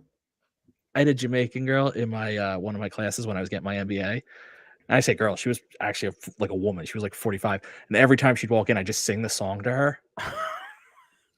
By the end of the semester, she wanted to kill me. Yeah. Warren saying, have you ever watched the Mighty Ducks cartoon? I have not. Yes. It's not the same. It's not the same. Did you watch the new show that came out? I did, but I started it, but I couldn't get into it. Yeah, Speaking of movies that just came out, have y'all watched the Power Rangers? Were you Power Rangers people when you were younger? I watched. Have you watched the Power Rangers movie on Netflix? Yeah, I watched it. I loved it. It's great. It's very good. Kids are like, yeah, that's right, Big Ben. Here's my problem. It's not so much that maybe I wouldn't enjoy some of these movies. Like I do enjoy a wide array of movies and things. I have a tendency, like I can't start anything new at the end of my day. So like if I'm laying in bed, it's not, hey, let's fire up this 2-hour Harry Potter movie, because no matter if it's good or bad, I'm going to have to stay up and finish it. So I just default to things that I've seen 1,000 times so I can fall asleep. Because by the time I usually get a chance to sit down and watch a movie, because, I have 4 kids and I'm always busy. And then I watch wrestling every single day of the week. I finally get a chance to fit something in. It's usually late. Like I can't start a new show because I'll stay up. The other night I stayed up till like 3:00 in the morning, which is unusual for me because I kept going because I started Shameless. If anybody's ever seen that, good show. I started that on Netflix because I saw it on TikTok a bunch, and I was like, all right, one more episode, and then finally I was like, oh shit, I gotta go to sleep. Like what am I doing? Had those nights. I've had those nights. So I don't know. Maybe one day I'll sit back down and watch it, but it's not likely that I'm he's gonna get back. He's not doing that. 100%. I'm sorry. No way in hell is he doing that. So far you have yet to name something that I haven't seen. I just want to point that out. But I'm like you. I like the Kevin Smith movies. I love those. Yeah. Like Clerks, Mallrats, all that kind of stuff. Like I'm into that. Again, I won't. No, I actually won't watch Clerks 3. I haven't seen it yet. I'm waiting. I thought Clerks 2 though was good. Yeah, And I actually hear the Clerks 3 is fantastic. I Yeah. saw a spoiler, Oh, don't tell me. and it's not even the I like spoilers. They don't usually ruin it for me. Apparently, it's kind of sad, and I just I heard some Oh. people cried. Yeah, I'm not ready for it to end either. But don't need that. so you and I were. That's what I'm talking about. Back, it's okay that I just, the Star Wars thing. It trips up some people, but I can't. I You can't were be. gonna get me with happens. Mighty Ducks. But that's my favorite trilogy ever made. Yeah, but I said name something I haven't seen, and you said How Mighty do I Ducks. know what you haven't seen until I just Exactly, because I've seen it all. You've seen I- it all. And I'm the opposite. I haven't seen it all. I stay. Yeah, in you my- guys are like polar opposites. I watched Friday Night Lights for like the 10,000th time the other night. The That's movie? That's a fantastic movie. It's a great show. Yeah, it wasn't too. my favorite. My best friend in the world, who's a sports nut, told me last night that he wasn't digging it, Uh-oh. and I almost lost it. I said that movie. Yeah, I'll tell you this, incredible. and Ryan just said it too. It's not one of my favorite football movies. You No. guys, that movie. Give me the is replacements. Oh incredible. yeah, dude. Press- I mean, well, all right.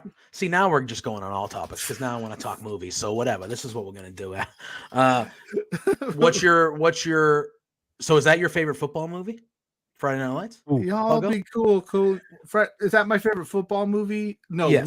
Rudy is my favorite football movie. Rudy, the most overrated of football movies. I'm from South Bend, Notre Dame. Oh, that is true. You do live in football. Notre Dame country. It has to be. I like Rudy. Don't take that wrong, Rudy. I like Rudy, but The program is the fantastic. program is very good. Oh, That's a so good call out right there. The program. A seat at the table. We got Bebe. Good to see you, Bebe. He's saying Clerks 3 has a sad but well-written ending. I know eventually I'll see Clerks 3. I know I will. I did not know it was sad though, so now I'm gonna avoid it because I'm usually pretty decent at avoiding things like that. But I love y'all, but Cool Runnings is a sensitive subject. You know that. Why is Yeah, it sensitive? It's the Spencer. greatest. It's the greatest bobsled movie ever written. I think it's Tell the me- only one. I think Tell it's me the I'm only wrong. one. Tell me I'm wrong. You're not. You're not. It's fine. It's fine. I mean, the greatest sports movie ever written is Airborne with Seth Green. Wow.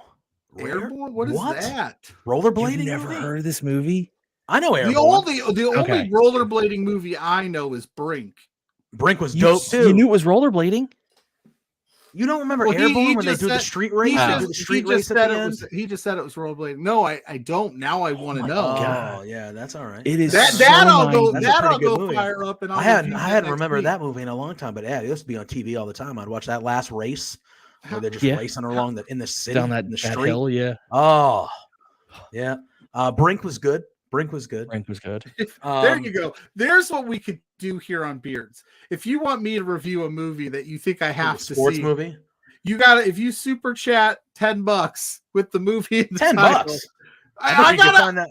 I'm saying is like if you want me to watch another Star Wars movie, you got to give me so I can Oh, sit that's down fair. for 3.5 That's fair. hours, Yeah. watch the movie, then come up with a 5-minute review for that thing. Like, come on, it's work, it's effort.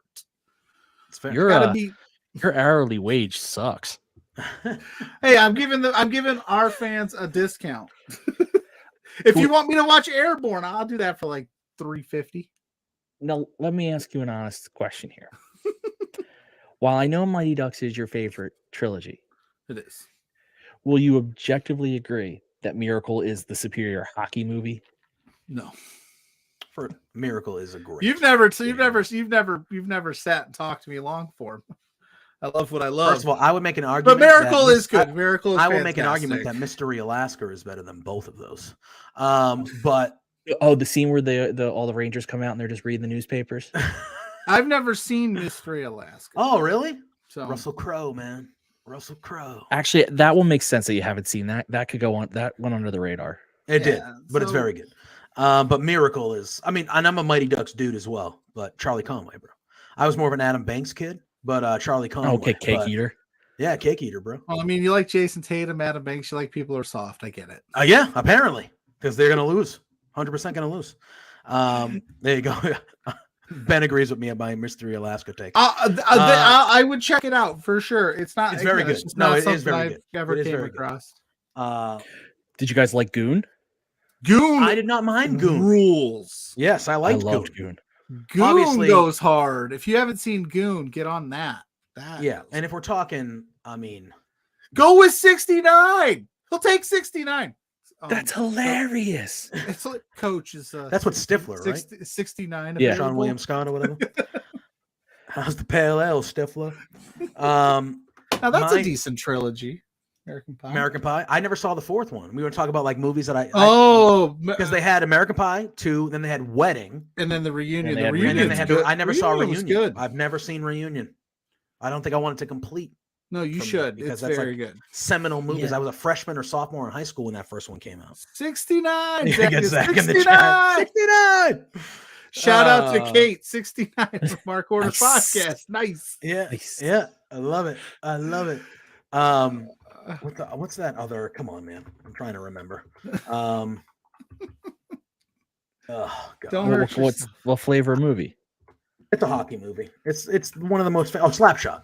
I was I was gonna drawing a say, fucking yeah, blank. that- Yes. I was like, Yeah. obviously, if you're talking hockey movies, like Slapshot is considered the holy grail by many people. You know what's super Um, funny is I love the Mighty Ducks movies and stuff, but like I don't watch a ton of hockey, so I don't know why that's like my. Love I hockey. just grew up, and this is how to pull like curtain back for the little Pluggo. Like, so what my parents would do back, and this is the era of the You VHS mean little tape. Pluggo as in you, like Yes, you, little like Pluggo. me.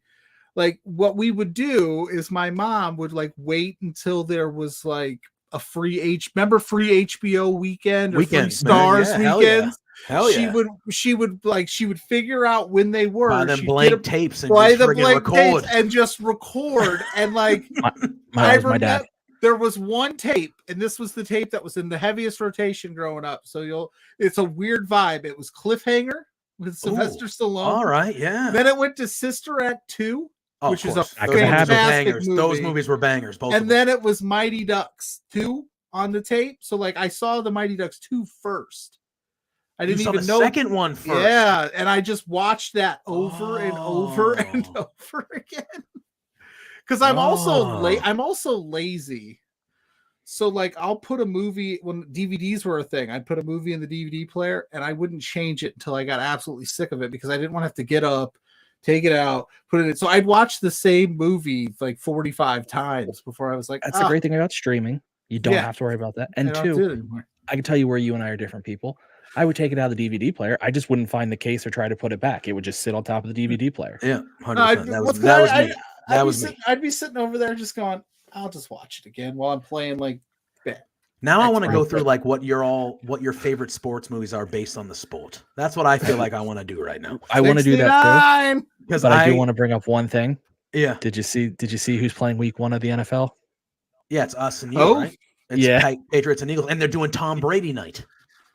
So it's in Gillette, and they're bringing Tom Brady back, and they're going to honor Tom Brady. I mean, like he's what coming if back he- for what the if first he- time. But what if he decides to play? We'll probably win because otherwise we're not going to. Well, no, I'm If Tom- saying he decides. If Tom to, Brady was like, "Hey, I'm going to be the Patriots quarterback from week 1," I'm going to be like, "So we'll be 1-0." Cool. that would be dope. Though. Otherwise, Tom we're going to Brady be a fat night 0-1. on. That's what's going to happen there because we stink anyway. But All right, so we had- hockey. As an Eagles fan, have you ever seen the garbage picking, field goal kicking Philadelphia phenomenon with Tony Danza? Starring Tony Danza. Hell yeah! Now that's a movie. Listen, Tony Come on. Danza is Mel Clark, and that's all you need to Yeah, worry about that's- in Angels. And in he's the now Outfield. dead and in heaven. He is. He is an angel. Because apparently he died like 6 months after that movie. Hey, why are you here, Al? Mel's getting the call up. I did not know what that meant when I was. Oh, I First- didn't know what I didn't know what I it meant was either, like, but I he's remember the getting- he's noise getting my the mom call up. made. I remember the noise my mom made when that happened. You're getting the call up. My was mom was like, "Oh." And I So was like, not what? necessary What for do you that mean? He's, movie. he's going to the majors. My dad was like, he's already in the majors, pal. I'm like, He oh, smoked, okay. he smoked for years. Yeah, he smoked for years. I'm like 8. I'm like, what the fuck is he talking about? Where's he going?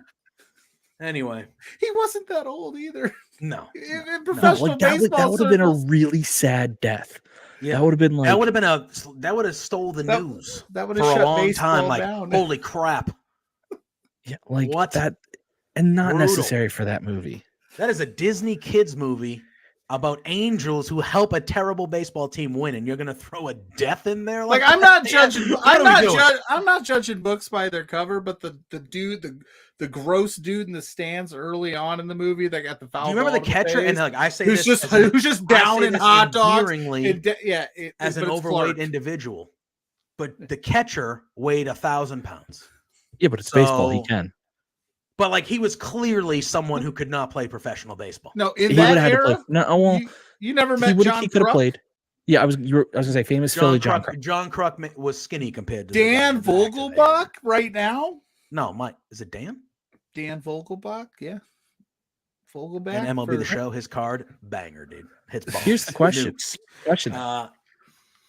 Angels in the outfield, Little Big League, Rookie of the Year. Rookie Rank of the them. year. Rookie of the year. Ooh. For me, it's without question. Rookie of the year is number one. For me, without question. I'm with you there. I think I go Little Big League, then Angels in the outfield. But that's close. Those two are close. Yeah, that Those ain't two are fair. close. I think I that's go the route I Rookie, go. Angels, Little Big League. That's fair. That's fair. Little I Big feel League is a banger. I feel though. like Little Big League. Night okay, Nurses from Jersey, bro. all those three movies are about literally about a 12-year-old kid that breaks his arm and then can throw 100 miles an hour, about angels coming down from heaven and helping a baseball team, and about a kid who ends up managing the Minnesota Twins. Maggie was a G though in Angels in the Outfield. She's like, oh, when a football player kneels down and points to the sky, scores a touchdown, but we can't believe in angels. And they were like, damn right, lady. And Yeah, then Maggie everybody was a G. was in it. Maggie She was a G. awesome. The Every best one of part those of Little movies Big had a League, G. though, is if you watch Little Big League and see the house that the kid lives in, and then realize that his grandfather owns a professional baseball team, Yeah. and you suddenly realize how unrealistic that house is. Yeah. It's like, You what? like to stay It's home. like, that's your daughter? That's your daughter, right? She lives. You have her living in the boonies? Yeah. What are you To doing?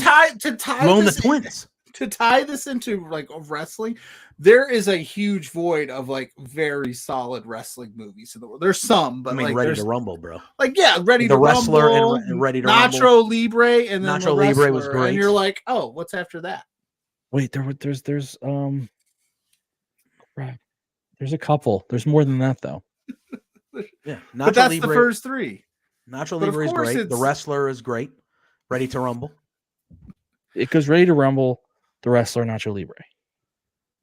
Yeah, probably. Yeah. Yeah, Ready to Rumble stuff. But you know, in the baseball movies that we just talked about, that Angels in the Outfield cast was stacked though.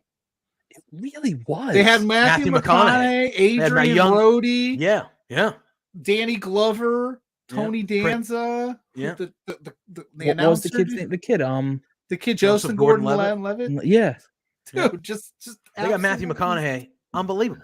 Just Matthew Unbelievable. McConaughey just made that catch in center field, and that's all he did that whole movie. Yeah. They run through the Just wall. His insane. hand went through Just the wall, right? Or insane. something like that. Yeah. Unbelievable. We, Unbelievable. we promise we're a wrestling podcast. We are a wrestling podcast. And if you're in the chat and you're like, why aren't these guys talking about wrestling? The real reason is because it's our show and we'll do whatever the hell we want. That's the real reason. That's right. So you Can't tell us know, nothing. that's the real reason. And Zach saying Ready to Rumble would be a cult classic if it laughed with wrestling fans rather than at them, in his opinion.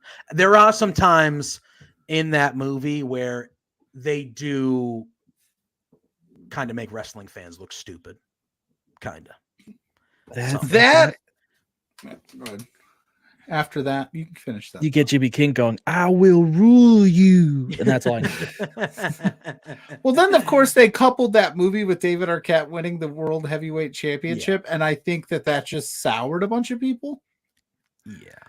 Yeah. But that movie, Yeah. it just was a bad decision then. And like you watch I watched the movie not too long ago because it's been a long time since I've seen it, and like some of it doesn't age real well. And you're right, it's very kind of like make fun of wrestling opposed to like embrace the fun of wrestling. So yeah, I get where Zach's come from. Zach's a smart guy.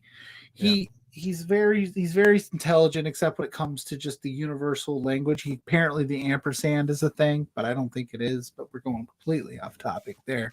That's very inside baseball here at The Love problem with Ready Wrestling. to Rumble is that they couldn't decide was wrestling fake or real. Yeah.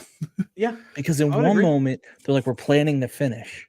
And in the next moment, it's like a real fight. Yeah, yeah, yeah. And it was just like, okay, well, that's not how that would go. Like, you know what I mean? Like, yeah, there might be shoot stuff that happens, but like nobody in the ring is gonna be like, no, this is how we're ending. No, we're just gonna fight. We're gonna We're go just gonna shoot her. fight. Like at that last match, like they're not. That's not kayfabe. They're like literally like, no, f this guy. We need to hurt him so he doesn't But win. didn't Nia Jax make a whole career off that? Oh, ooh, Sorry. wow, Burn. wow. I just She had that realized shoot. She had that shoot fight with Charlotte. She broke Becky's nose. Yeah, but whole MO. her breaking Becky's nose was the best thing that happened to. Had she not, You know what? broken Had she Becky's not done nose? that, I don't think Becky gets to that level. I really don't. Thank you. No, Nia. I agree. She that picture of her with her arms out in the blood Yeah. just Yeah, and her having to not have that match with Ronda, like I think that all dramatically helped Becky at that time. You know what I mean? Like, so like, yes, it was a mess up. You're not supposed to break someone's nose, but that was the best thing that happened for Becky's character at that exact moment, to be honest with you. Where is Nia Jax at, by the way? What is she up to? They had her She come got- back at the Rumble. Yeah, for and that was a one-off. That That was it. just a one-off, yeah. We didn't even talk about Brock and Cody. We just went off on that tangent.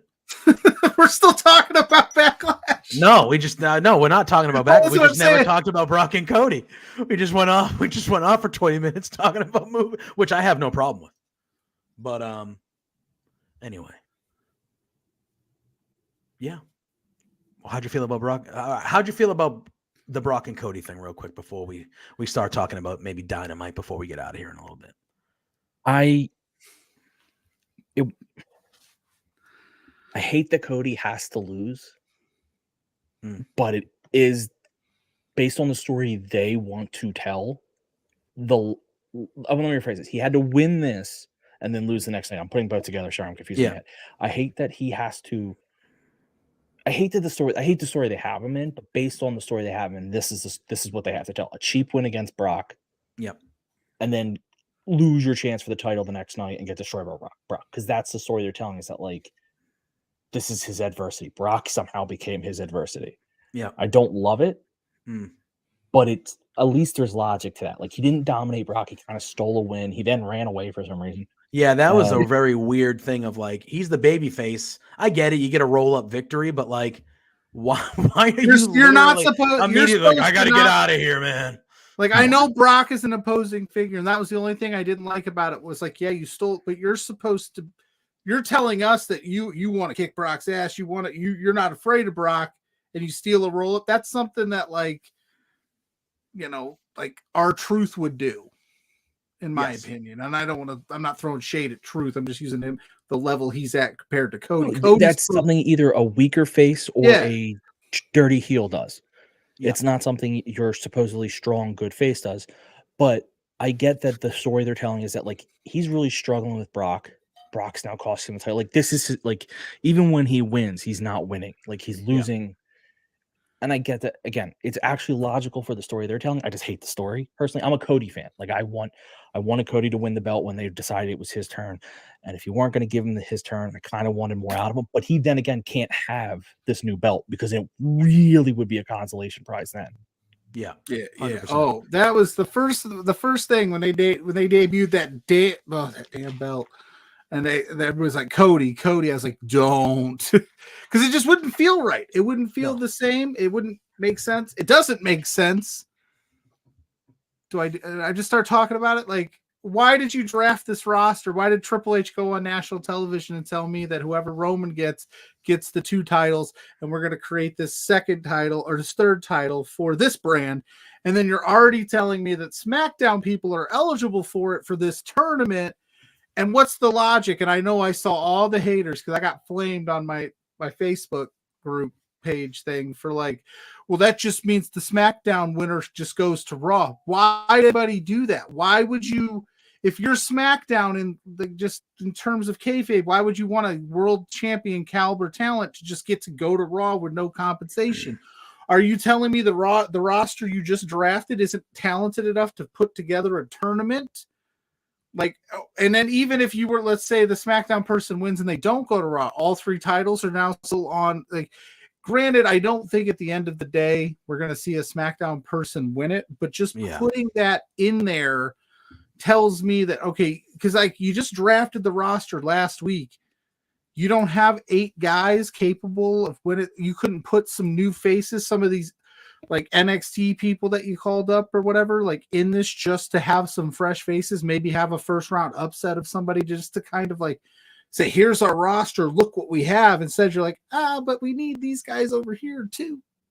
Not to mention, you're saying these guys aren't good enough to challenge Roman. Yeah, well, that too. Yeah, this belt. Yeah, the SmackDown. You're not building up. Who's on the SmackDown side? Like the match Edge, tomorrow AJ night. Styles. Edge, AJ Styles, Mysterio. You're telling me you can't get AJ Sheamus. Styles ready for Roman? Sheamus ain't ready for Roman. Yeah, like you're basically saying like these aren't at Roman's level, but they'll go for this belt. Right. Yeah, like somebody who like there's 6 dudes on SmackDown that are vying for this, right?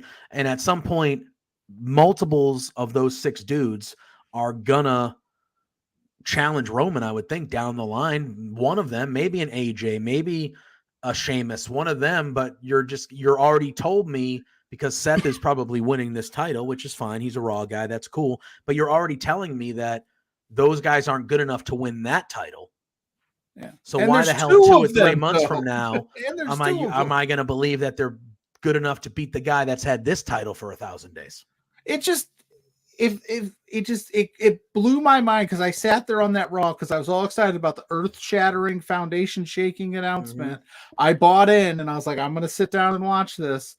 And he tells me that it's going to be that brand's exclusive belt. Why are you just like, why did you throw that out the window? What purpose does it? So it doesn't help anybody in the tournament. Why not do an 8-person tournament? Pack that Raw, because the Raw on Monday night wasn't too bad. The matches were a lot of fun. Just have an extra title, extra match or 2 for the first round. Do the next round this week, and then Night of Champions, you're ready to go.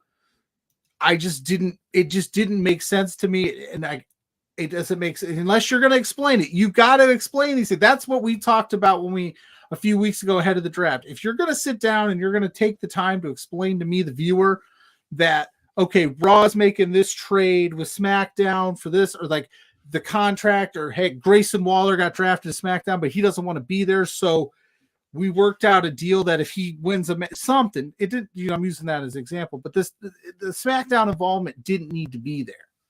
You just drafted what you told us was a roster worthy of this belt, and then you're given half the spots in theory to another brand that then you have to do even more legwork to make it make sense that if AJ Styles comes out of this thing as the new World Heavyweight Champion, he's just going to go to Raw. Does that mean the OC's coming with him? You know what I mean? Like, because you drafted the OC, you didn't draft AJ Styles. So make it make sense, Trips. Make it make sense. Just make it Raw branded and let Raw fight it out and let Roman do what Roman does. Because he kind of threw shade at Roman during the whole thing. Oh, he was talking crap about Roman the whole time. He can just go over there and do what he does. The whole time he was announcing the title, he was talking crap about Roman. Very bizarre. You know what would have stopped all this? Roman losing. Yeah. To Cody. Because you could have said Roman lost, Cody's on Raw. We need a title on this other show because we're doing a split. No one would have been like, well, now this is a lesser title, because Roman would still be on that other show. Yeah. And Cody could have done the babyface thing where he said, you know what? Split my title. Here, take the Universal title and all. Because Cody's whole story was his dad won the WWE Championship. He wanted to win WWE Championship type deal. Yeah, that's a good point. He keeps the WWE Championship. Says, you know what? Out of respect for the company, because we finally got this away from Roman, I will get, and then you do a Universal Championship turn, something. Or you could have had Triple H come out the next night and say, listen, same thing, just being like, instead of having Cody give it up, just saying, we're taking one. We know the one is what your dad wanted. That's yours. We're taking the other. Yeah. And then that would have been, because Trips can, exactly. Just make it make sense to the point where you're the one that told the story. You're the one that wrote it this way, but why'd you write it that way? And tell all the dopes out there that told me I couldn't put 2 and 2 together. You know where you can go. Before we talk a little bit of Dynamite, JPJ, I put the graphic in the. I'm not allowed to touch buttons on let's this do show. this. Yeah, and then Our we'll boy transition to Zach, Dynamite. next week we're going to promote this because it's a big deal. Quizplex is back, which that means you'll only get us from 8 to 9 next week, but that's fine. We love being the lead into this banger of a program that Zach puts on, our wrestling trivia show. Thaddeus Archer III is coming back as your returning championship. Polo Del Mar in the building, and Thrillbilly Silas from the NWA will be competing for the Hope for Haiti. So any super chats that we get during that program next week will go directly to charity, the Hope for Haiti. I love Quizplex. I'm excited. This is a big one. You won't want to miss it. We're going to be your lead in next week. Who knows who we'll have on or what we'll be doing. But you definitely, yes, love you, Quizplex. Let's fucking go. That's right, Zach. This is one of our flagship programs. It was a good time. We just had one last month. No, and not even last month. It was like 2 weeks ago. Yeah, with TJ Wilson, BVD, and Michael Richard Blaze. And we raised so much money for Michael Richard Blaze's Infinity Gauntlet match this Thursday. The details will be on our socials because we're going to be retweeting that link out because that is an awesome cause. So next week's a big Quizplex. It's always a big Quizplex week when we have Quizplex, but who knows what we're going to come up with. We'll come up with something. Don't worry. We got Ben who's been on there saying, hope they realize that Zach is just going to make them want to punch their computers. Oh, yeah. I said it. Quizplex is the reason why I ended up getting a gig here at Love Wrestling. I don't know, Ryan, if you've ever seen a Quizplex show here on Love Wrestling with Zach, but the questions are incredibly difficult. Oh, yeah, they're not easy. He does not take it easy on these people. So in my Quizplex appearance, I dominated the first round. Dominated. And then the whole second round was about music-related wrestling stuff, not like entrance songs or stuff like that, like wrestlers that have been in other music songs or wrestling albums. And I had all those albums, but I didn't care about those albums enough to know the things I needed to know. And I ended up finishing second because that whole music round murdered my soul. I'm going to say if you ever need a person, not me, I'm terrible at trivia for wrestling, but if you're ever like, we need a guy who really knows his trivia, he's on my podcast sometimes.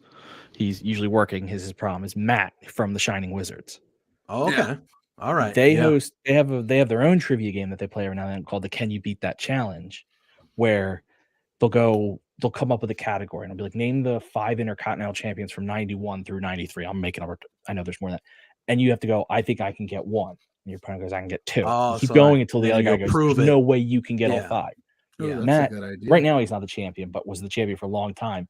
Man just knows trivia like I've never seen. That's awesome. Awesome, Zach. It's and he's a good time. I mean, Matt does Shining Wizards for 11 years. Now he does the Bread Club over at Fightful Overbooked with the New Japan stuff. So he's Zach is ducked my Quizplex. I got to score keep one time, but he doesn't want me coming on just getting. Well, we've been petitioning. Our some of our people in the chat have been petitioning for Between Two Beards. He gets far better guests than me. Oh, and for sure. But all right, Dynamite. So let's get some Dynamite in. Like you said, next week, big week. Stay tuned to our socials for more on that. It's going to be awesome. Yeah. Last night's Dynamite was very good. Very, very good. It just was very good. It started off hot. Dynamite analysis. All right. Good night, everyone. What do you want me to say? I feel like I feel like AEW is about to go off. I think I've always, we talk about AEW every week here. I've always been a huge fan of AEW. I just love what they've been doing. But I think right now, with the announcement that we're getting next week of officially the second show, and I think this, now until this, AEW is about to take a rocket ship to the moon. Rocket ship to the moon. I think they're going to boom right here. And last night's show, it felt like a big deal. We saw returns of a few people. We had great wrestling throughout the show. I actually thought the stuff that they did, the vignettes with the pillars, I actually liked. I thought it was pretty good. I thought it forwarded the story a little bit, which is good. It just was all, and that main event, man. That main event and what happened at the end of that main event and the story moving forward and everything. It was a plus episode of Dynamite. That's a bold move for Don Callis to to turn on his meal ticket like that. Oof. That's because he's got Oof. new meal tickets. Takeshita. Oh, what are you thinking? What do you think? Do you think he goes to the BCC? Do you think that's what this is, or do you think it's a separate thing?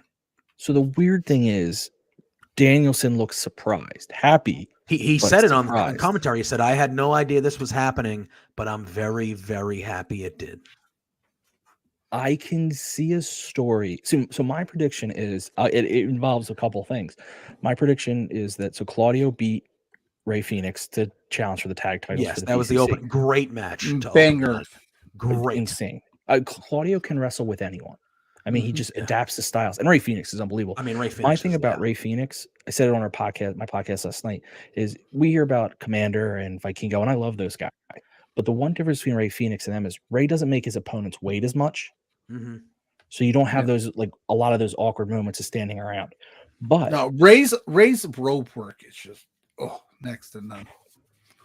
But they said at the end of the match, we don't know the configuration of the BCC that's going to challenge. So it doesn't have to be Claudio. They're making us believe it's going to be Claudio, but it doesn't have to be.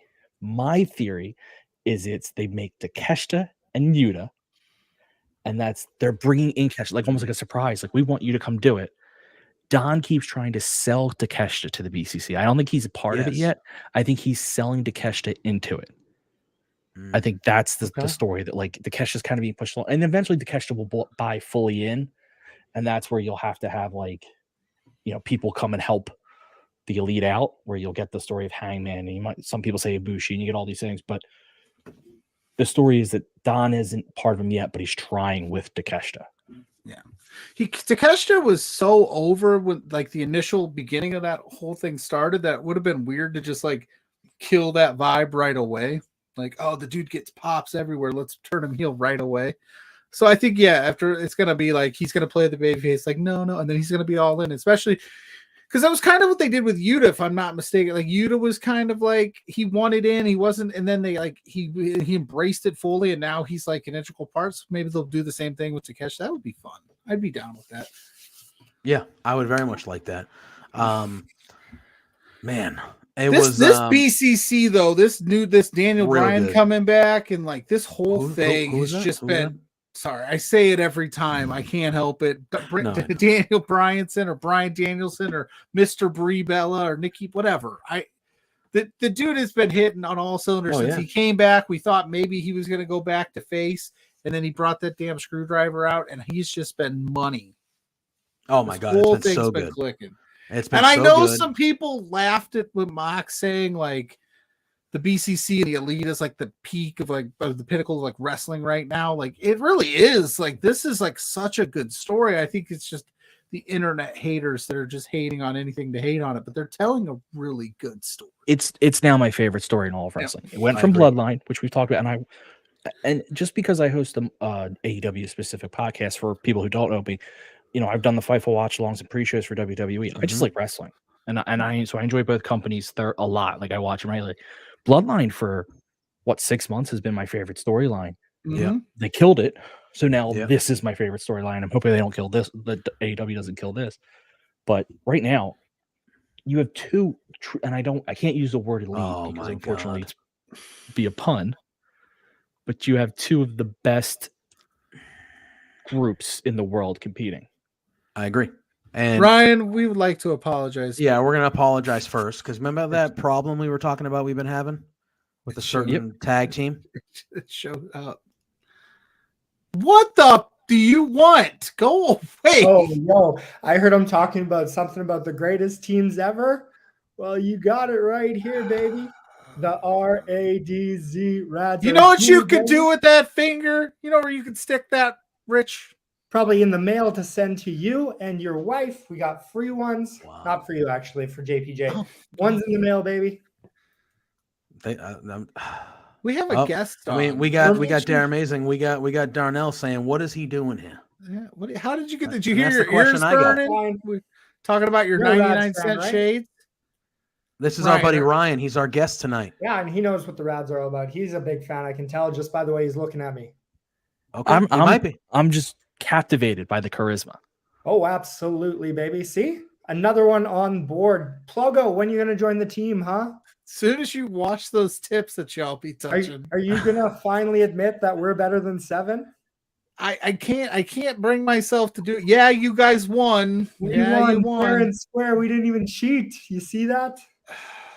First time for Didn't everything, I even guess. Didn't even I mean, cheat. Pluggo, they won Didn't without even cheating. cheat. How are you hating? Whoop, whoop. We are the best around, baby. You No pay one- you this apparently. I don't know why they're hating on me. I made one That's prediction. because you keep shooting shots at us, What? Pluggo. I watch your little program on YouTube every week. I hear the shots you of how take I'm your the shots, worst you talk the streamer in the history rods, of you streamers. cheer for You guys did say Seven. You that. cheer for anybody that's not us. You called Do you me cheer the for 8? worst. Yeah, you called me the worst streamer in streaming No, history. I never. I take it back. You're not the worst because you're the second worst streamer in history. Because if you were the worst, you'd be the best at something. So That is Who like gives you the have- link? Who gave you this link? Who gave you the link? Pluggo. We're Who on gave you this YouTube link? now. This is where you new. ferme les bouches. That is French for shut your mouth. Okay. Who's your When you who's the finally what's gonna the give us cat's name? props, huh? When you finally gonna admit Rads are the best in Alberta, in best in Western Canada, and probably all over. You guys won. I'll Where's give you those that. props, baby? Where's those I'll props? give you one. You won fair and square. I was impressed. I was surprised. I'll give you that. You were surprised. I was surprised because your That's an track insult in record itself. says It's an otherwise. insult, Pluggo. I can't believe that. You steal gimmicks. You cheat to win. You finally did the right thing. I still haven't processed it. That's Here, why. John, that's enough. Okay. Do you have like? What are you doing here? Just I'm kidding. here to get an apology for the Rads from you. apologize, Pluggo. I'm not going to do it. He- Not today. Ryan I'm not knows. ready. I'm not ready. I'm not ready. Ryan knows. If you win whatever match you're, I don't think you guys even been announced yet for LPW 15. Well, if we decide to show up, you know, Yeah, that, if you we might guys- take a month off because they have no more teams for us to beat. Maybe beaten we can everybody. work We've this beaten out. You Canada. tell us. We've beaten You tell SOE. us. who gave- RIP SOE. How about this? You tell us who gave you the link, and you admit you stole our sparkler gimmick. I will apologize for all the shots. Sparkler gimmick. We never stole that. That's how this whole thing You know, that's started. how- This You got whole our thing pyro fair and started. This square. whole thing started because Pluggo said something about We you have a guys stealing legal the sparklers. counsel. We had to get a lawyer. You have no legal counsel. You have a bird lawyer. Bird okay. law is Yeah, but he's an law. expert in bird law. He You gotta He's be an careful. expert in bird law, which has nothing to do with our pyro. We got foam fingers. When are you going to steal those, huh? Are you going to have some foam beards soon?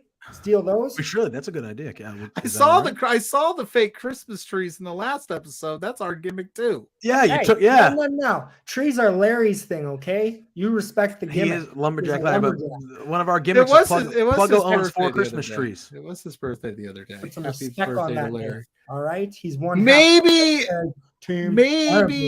maybe next time you crash a stream, I'll change my tune. But right now, I'm still a little hurt for all the shots because you took a shot just this week When? on your little silly program. I didn't even say anything. You took the When? shot. I just What was responded. it? What was the shot? No, you Pluggo. He's the worst streamer, not the best. Blah blah. JPJ bought us these glasses. He's a class act. He carries Yes, the load. he is. Are you saying JPJ is not a class act? He is a class act, but I'm saying, 1000% a class act. I'm JPJ, saying, all how do I've heard feel is you about take him calling shots. you Not a class act. Ryan. That's Just saying, Pluggo. I'm sitting here, and the only person taking shots is you. Yeah, right. he's This is asking what for we an do. apology. Whatever. We show up to get a lot of people to just tune into your silly little show. We're probably the most entertaining part. No offense, Ryan, but again, I maybe get one it. of I these get it. I days, understand. when you get your foam finger, you know, now available at merch stands all over wherever the Rads are available. Then we just try to do nice things for you, and you poop all over us. That's exactly what You're a happened. turd. You just turd on us, right? That's really what it is. I made one prediction. One. How dare you? And I was right. First and foremost, how dare you? Secondly, how dare you? And How dare you thirdly, question my that's enough. my journalistic integrity? Well, you're wearing a Texans hat, so yes, I have to. That is true. He is wearing a Texas Rangers hat. It's That's embarrassing, really. It's fair. Yeah. Even though they're playing pretty well. I can change but the hat. So you guys want to know who's been giving us this link, hey? Yeah. well, yeah. you had the Twitch link. You had Who the Twitch is link. the third man? It's one of the greatest Yeah, mysteries one of the- in all yes. of wrestling, right? Yes. Well, I can tell you it ain't Hogan. I can tell you it ain't Hall or Nash. Zach, you'll have to talk to Rich and TY and Larry and Mitch and Ben. I'm not giving them the link. We're not doing it. They just show up. So You want to advertise and get with them. You know what? I already advertised your silly little show. Okay. Rich Hill decides, hey, RK Athletics, let's promote that. One of the greatest personal trainers of all time. Okay. Rich King shows up to entertain. Two separate people. That's true. That's Same fact. corporation. Same We corporation. talk about that weekly. All of our extravagant monies. Okay. But anyways, so who is giving us a link? It's the greatest mystery in wrestling right now. It's the greatest mystery in all of Love Wrestling, right? Yes. Do you want a hint on who it is? Yeah. Mhm. Son of a bitch. I knew it. I knew it was coming. Anyway. We went 1 week without these bastards showing up and ruining our shit. 1 week. I feel like it would stop if Pluggo just apologized. Probably. Maybe. But he said he's not. Oh, Jason Tatum, you stud. Anyway. Anyway. He's gonna win. Listen, Celtics are up Ryan. 8, baby. I'm not Celtics are ready up 8, to baby. apologize. There's been a lot of shade thrown my way. T.Y. Jackson came on this program and Oh, he told did. me he hated me That and is that I true. should never leave my country. Yeah. And I like T.Y. Jackson a lot. Yeah. I have All right, so- nightmares. Anyway, let's finish up on some Yeah, I was gonna Dynamite say talk. now that we're over the 2-hour mark, we've gone our time because the last 10 minutes were Now taken. we're gonna have to pay Ryan extra for the OT. You know, it is what it is. But Yeah, where's my union? What the hell? Jesus. We were talking BCC. We were talking Elite. Oh boy.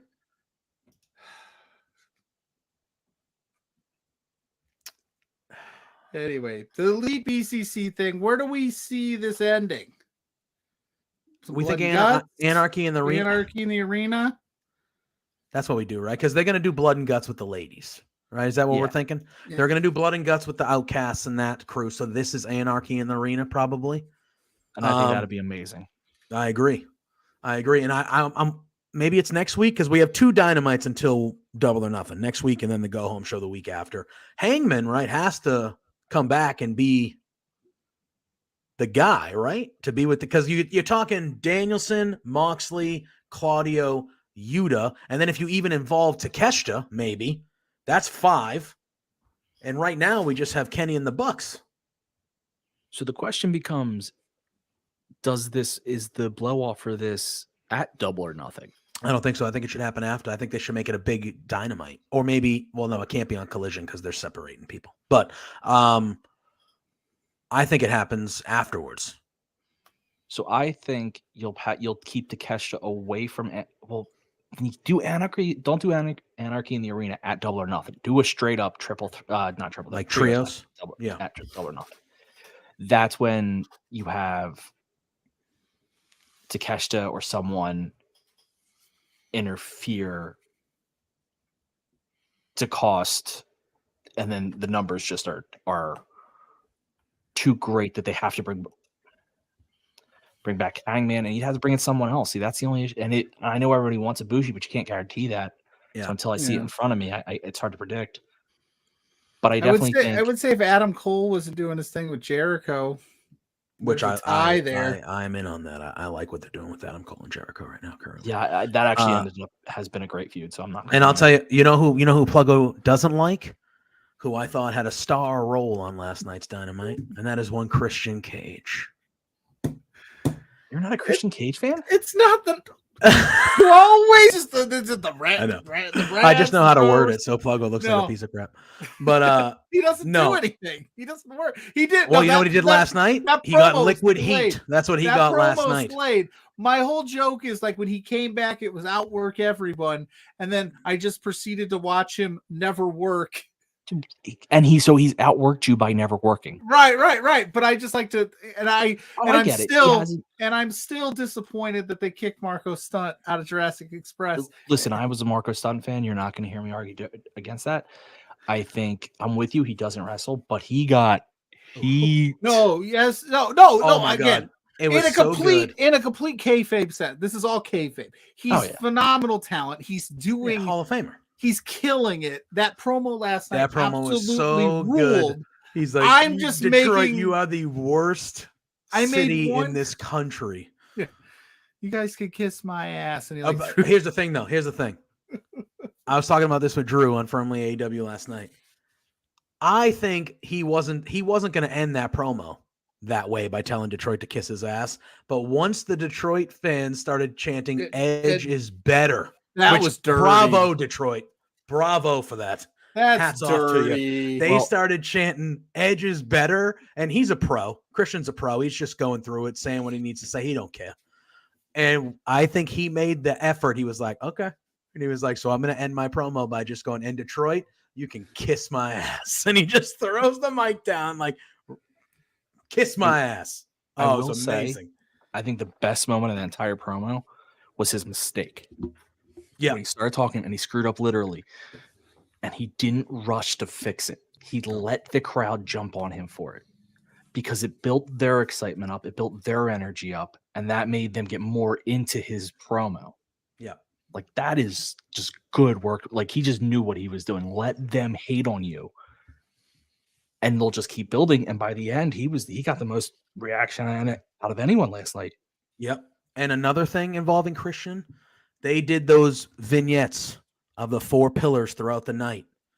And Christian in the Jungle Boy vignette, I loved it. Because they hate each other.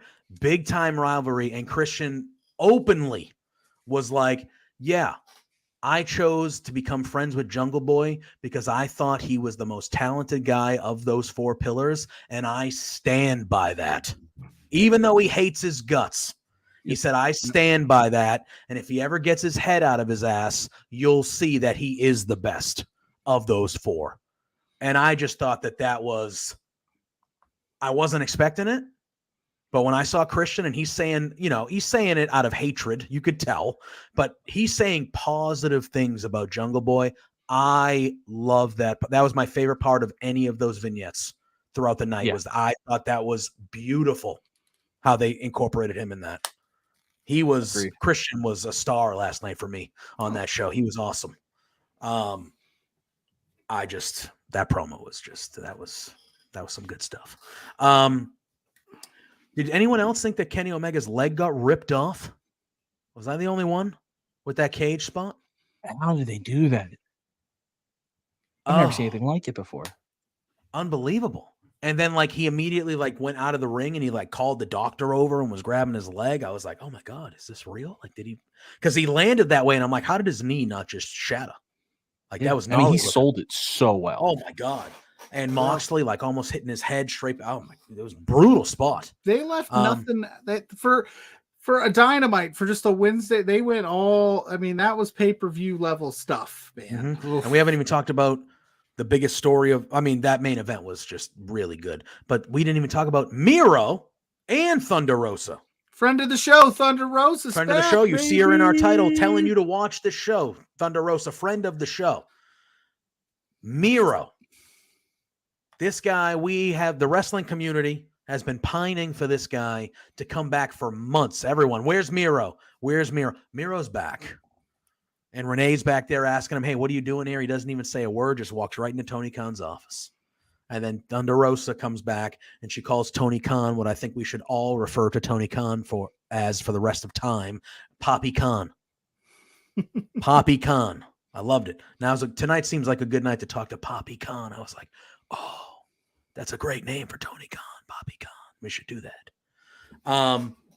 So that's 2 heavy hitters. 9 damn months. That's right. It's been a while. 9 months. Miro was not on television. 9 months. It's really been that long. Yeah. Not injured for most. He was injured at the beginning of it, but ready to go for probably half of that. They just never had anything for him to do, which I can't believe. Now they're getting I know exactly. But now we're getting a second show, and it's time to bring everyone back. It's time. All right, we got room for you now. And I love how they kind of intertwined it. They made the announcement of Collision a storyline.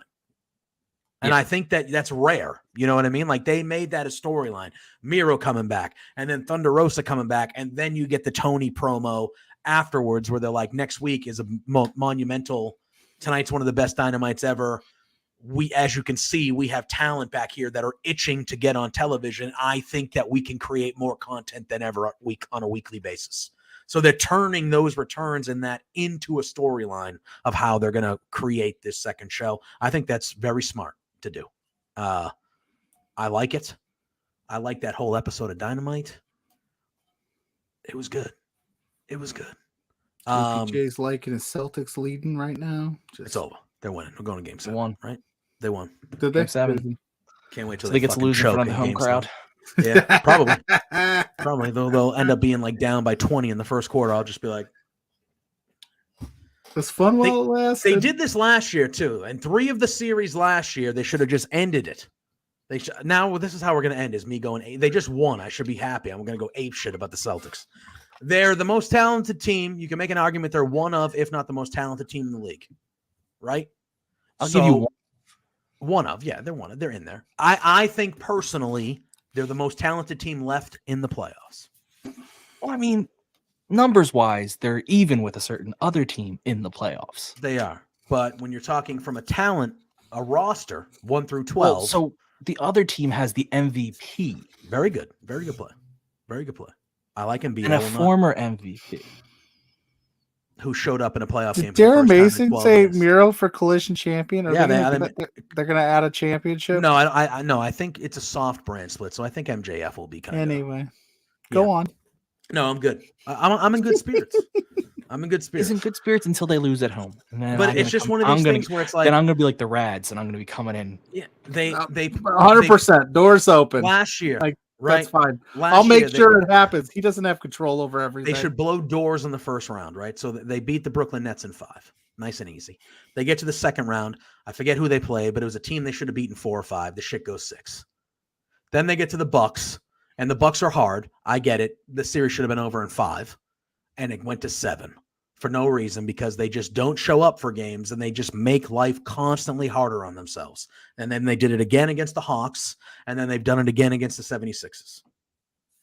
And they're going to should have swept at home. They might, and I would not be shocked if they did. Joel Embiid is going to show you why he's the MVP. Yeah, that's fine. Harden is going to go off for 40 again. He might because he stunk tonight. He stunk tonight. Fine. He just has to show up on the next game. Yeah, and he might. I don't know. All I know is that James Harden couldn't play a basketball game in the playoffs his whole career up until a week ago. That's all I know. And yet now he's played 2. Yeah, but 2 out of 6 ain't good. That's not a good percentage. I only need 2 out of 6 ain't a good percentage. 3 out of 6, and we're solid because Embiid can carry the rest. It's true. So we're solid. I have no faith. I have no faith in the Celtics in Game 7. No faith. Nor should you? Huh? I'm just talking trash at this. Yeah, point. I don't even know if I believe it. I should have faith in them because they're, in my opinion, you can see he's trying. This is where he tries to like reel it back in, but he wants to let the beast tiger out of the cage, bro. Tiger's out of the cage. I shouldn't be worried because they are a vastly superior team. Pluggo, vastly. They're a great number of mediocre players. They have the best mediocre players in the league. I mean, who? The Celtics. Celtics. They have Jason Tatum, who's a top. Okay, they have 2. one really good player, and then the what do you mean? Jaylen Brown was All NBA this year. How many All NBA players did you guys have? 1, the MVP. He was the best player in the league. We had the best player in the NBA. Yes, I agree. I'm not debating that. But who finished like second or third in the MVP voting? It was the guy on my team too. Like he's not exactly.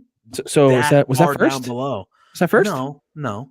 But so, again, so just mediocre players. I got it. The dude's been in the league for 10 years. He wins 1 MVP, and he's the best player. Oh, alive. Please, you and I both know he should have been winning multiple. But he couldn't stay on the court. He couldn't stay on the court because he's never healthy. Bullshit. They didn't want to reward the Sixers for the process. That's what it really was. That I would agree with you. I do think that I would agree with that. I would agree with that. But if I'm actually stop trolling and being real for a second, that's what it was. They don't Embiid is synonymous with the process because he calls himself the process. He's the person for the process. Yeah. Like he's the And guy they who was built did around. not want to reward it, even though it's one of the few ways to legitimately rebuild your team. But then Isn't you it had to like funny, though, rebuild. by the way, that had they not traded that pick, the Sixers would have Tatum. No, But they Boston was going trade- to take Tatum either way. Well, no. Well, yeah, the boss, we were going to take Tatum with the first pick. We really were. Were you? I don't remember. Yeah. That. At least They ended up according to trading up Danny Ainge, we were taking Tatum anyway, but he That's felt what like you he could make that trade and get some other assets and still get him at 3. That's right. That's right. The Yeah, Sixers, that- I don't think were even thinking Tatum. I don't think they wanted Ball. Yeah. So I think their fear was that they would get Tatum would go to the Celtics. And then Fultz would go to 2. Fultz would and go then to they the would get would go stuck to the with Lakers. Ball. Yeah, and they did not want Ball. Now it turns out having either of them sucks. I'll never understand what happened to Markelle Fultz. You just don't fall apart like that, but apparently you do. Yeah. I think the psyche of the Celtics trading out of that pick kind of messed with them, to be honest with you. Because he was the guaranteed number 1 pick, and he ended up being the number 1 pick, but it was a guarantee that the Celtics were going to get him. And then when all of a sudden the Celtics, and that year, it wasn't like the Celtics were the worst team in the league. They had that pick via a trade. They were good. They were already a good playoff team and was getting the number 1 pick, So it was like one of those things, and everyone was like, oh, Markelle Fultz is going to the Celtics. Markelle Fultz is going to the Celtics. And then the Celtics trade out, and then you start to hear the things on the news of, they don't really think that in the NBA, usually of all the sports, there's not a lot of trades of the number 1 pick. If you get the number 1 pick, that's like a gold mine. You know what I mean? Yeah. And the Celtics were like, no, we're good. We don't need Fultz. We're good. And I think that truly messed with them. I really think it did. Like he was like, oh God, they don't want me. They don't think I'm good. And I think that messed with his psyche. And then that made even more pressure because then you have a team that's trading up to take you. Isn't that weird? And that creates more pressure. I have no dog in the Sixers Celtics fight, so I'll just end it funny. I wouldn't even say it's I don't think the Sixers drafted 2 guys that completely forgot how to play basketball. Yeah, it's almost like they got lucky. It's almost like they got lucky. They didn't draft Jaylen Brown, All NBA, Jason Tatum, Marcus Smart, Defensive Player of the Year. You got one guy that actually knows how to draft, and then you got another guy. If you get the number 1 pick 9 years in a row, you're gonna hit on one. Yeah, because the Celtics haven't had the media run a campaign against them that forces the commissioner to come in and put somebody else in head of your organization to completely screw you over. Yeah. The Celtics are giving gifts. The Sixers are trash. I'm not going to debate that the Sixers haven't been screwed because the league is bullshit. But I mean, that's the only area like I legitimately get annoyed is blind squirrel finds a nut sometimes, guys. They found I'll never understand what happened to Ben Simmons either. That's very weird. I figured he was a no-brainer, like all-star player. All you have to do if you're Ben Simmons is learn to be a moderate, decent free throw shooter. Yeah. You don't need to shoot threes. You don't need to shoot a mid-range. Just learn to shoot like 75% from the free throw line. You get in the 80s, it's even gold. But if you can do 75% instead of like the 40% that he is, you're unguardable. Yeah, he's 6'10". He's a point guard. Ridiculous passer, plays really good defense. You just cannot play offensively. Like if you put Simmons in the game tonight for Sixers, take out Harden, but Simmons can shoot free throws. Like can legitimately, you can't foul him because he will make his free throws. You're having a different game there because his defense, he can defend Tatum and play offense, but he refuses to learn to shoot. Yeah, very bizarre. It's very bizarre. Anyway, on that note, me and Ryan will be on Twitter in 2 days yelling at each other during Game 7, so that'll probably be fun. Ryan will be back next week gloating after. Yeah, maybe. He can pop back in. I hope. Yeah, well, if it's the other way around. The best part is if they lose, I forget about it the next day. I don't even, it doesn't even affect me. And I'll just be sitting here going, great, now Jimmy Butler's going to step on our throats. So, good. Listen, if we end up winning, we are the better seed, so what should have happened will happen if we end up winning, right? But when we go to play Miami, no doubt in my mind, Jimmy Butler's going to walk on that court and look at Jason Tatum and just call him a bitch. And Jason Tatum's going to be like, and he's just going to play like 4 games. Why are you mean? Why are you mean? To be fair, he's an alpha. That's why, Jason. He's an alpha. Butler does that to a lot of learn from him. You have all the talent in the world. You're one of the 5 best players in the league, but you're not an alpha. You just sit there like a child. Learn how to win. Okay, I'm done. Anyway, I want to thank Ryan from Mark Order Pod coming tonight. Thanks for having me, guys. We went on a tangent. We talked some basketball. Hopefully We talked some comes- sports hopefully movies. He comes back. He'll come back. I think. Oh, we I have had good a rapport here. blast. Yeah, I think we'll have a good rapport. He'll come back. You come yelled at him. I didn't yell at him. No, no. yell at me. He yelled I did not about yell at him. teams. I did not yell at No, you him. didn't If yell. anything, I Play yelled it at up a little the bit, sports Ryan. team- Oh, anyway. If anything, I yelled at the sports teams that I support. Yeah, he's yelling at Boston. I'm like, I am. just sitting by and watching like I am. everyone else. I expect better. This series should not have gone more than 5 games, especially with Embiid missing one of the games. What are you doing? Okay. Anyway, Go 7, and the Sixers are going to win it. like he is the MVP for a reason. He's the best player in the league this year, even though I think Jokic is better. But he's the best player in the league. Well, tune in next week for Ryan for the Mark Order Podcast Victory Lap. But he wasn't in a game. He did not play a game in this series, and you lost. If you would have won the game that Embiid didn't play in, the series is over. It's just over. Yep.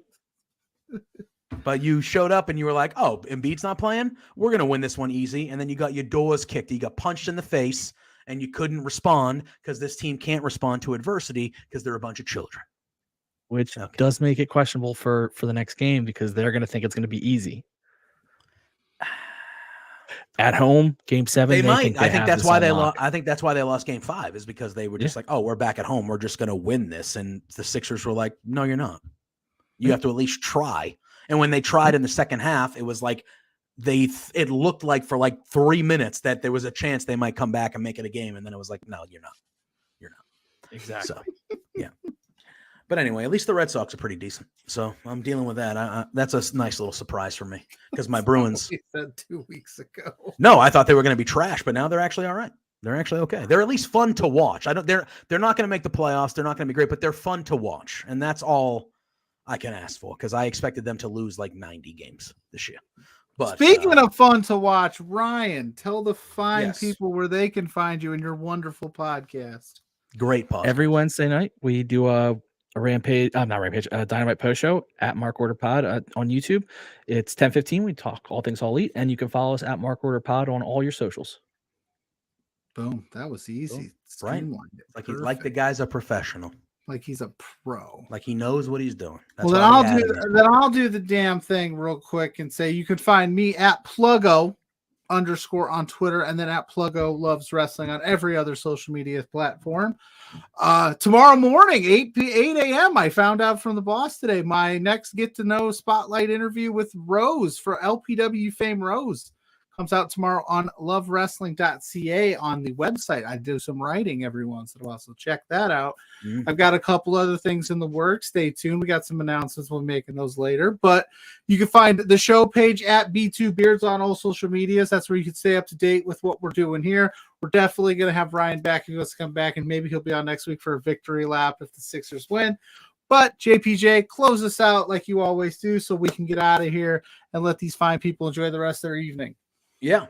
You can find me on the Twitter machine at Joseph_Poulin Jr. But if you type in just JPJ Loves Gaming right there, I should show up as well. You can also find me on Twitch over at JPJ Loves Gaming.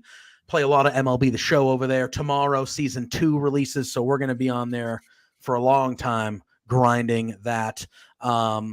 You can find me Wednesday nights. I also do with Drew Nicholas, Big Money Drew. We do a AEW Dynamite review show called Firmly AEW on Wednesday nights right after Dynamite. And then you can find me here every Thursday at 8 o'clock with this gent right here. Wait, hold on. There. Pluggo. And we usually have fine guests like Ryan joined us tonight. So that's where you can find us. But if you follow us at Love Wrestling CA, you'll get all the notifications. You'll know when we go live. You'll know all our other great shows that we talked about. Quizplex, that's coming back next week. We got the brunch gimmick on Sundays. We do Love Wrestling Reacts. Pluggo and Lawrence did one for Backlash that I was so excited for. I had to hop on halfway through and talk about that Bad Bunny match and stuff like that. Baby.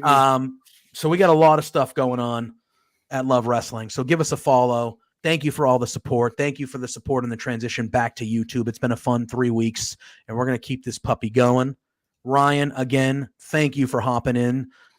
Sorry about the interruption from the Rads. We'll make sure maybe next time we don't have that happen. But you are welcome. Open door policy. Whenever you want to hop on, you are more than welcome here, my friend. So thank you again for hopping on. And for Ryan, for Pluggo, I'm JPJ. Thank you all for tuning in tonight. And you know the drill. Until next week, peace out. Hey there, Pluggo and JPJ.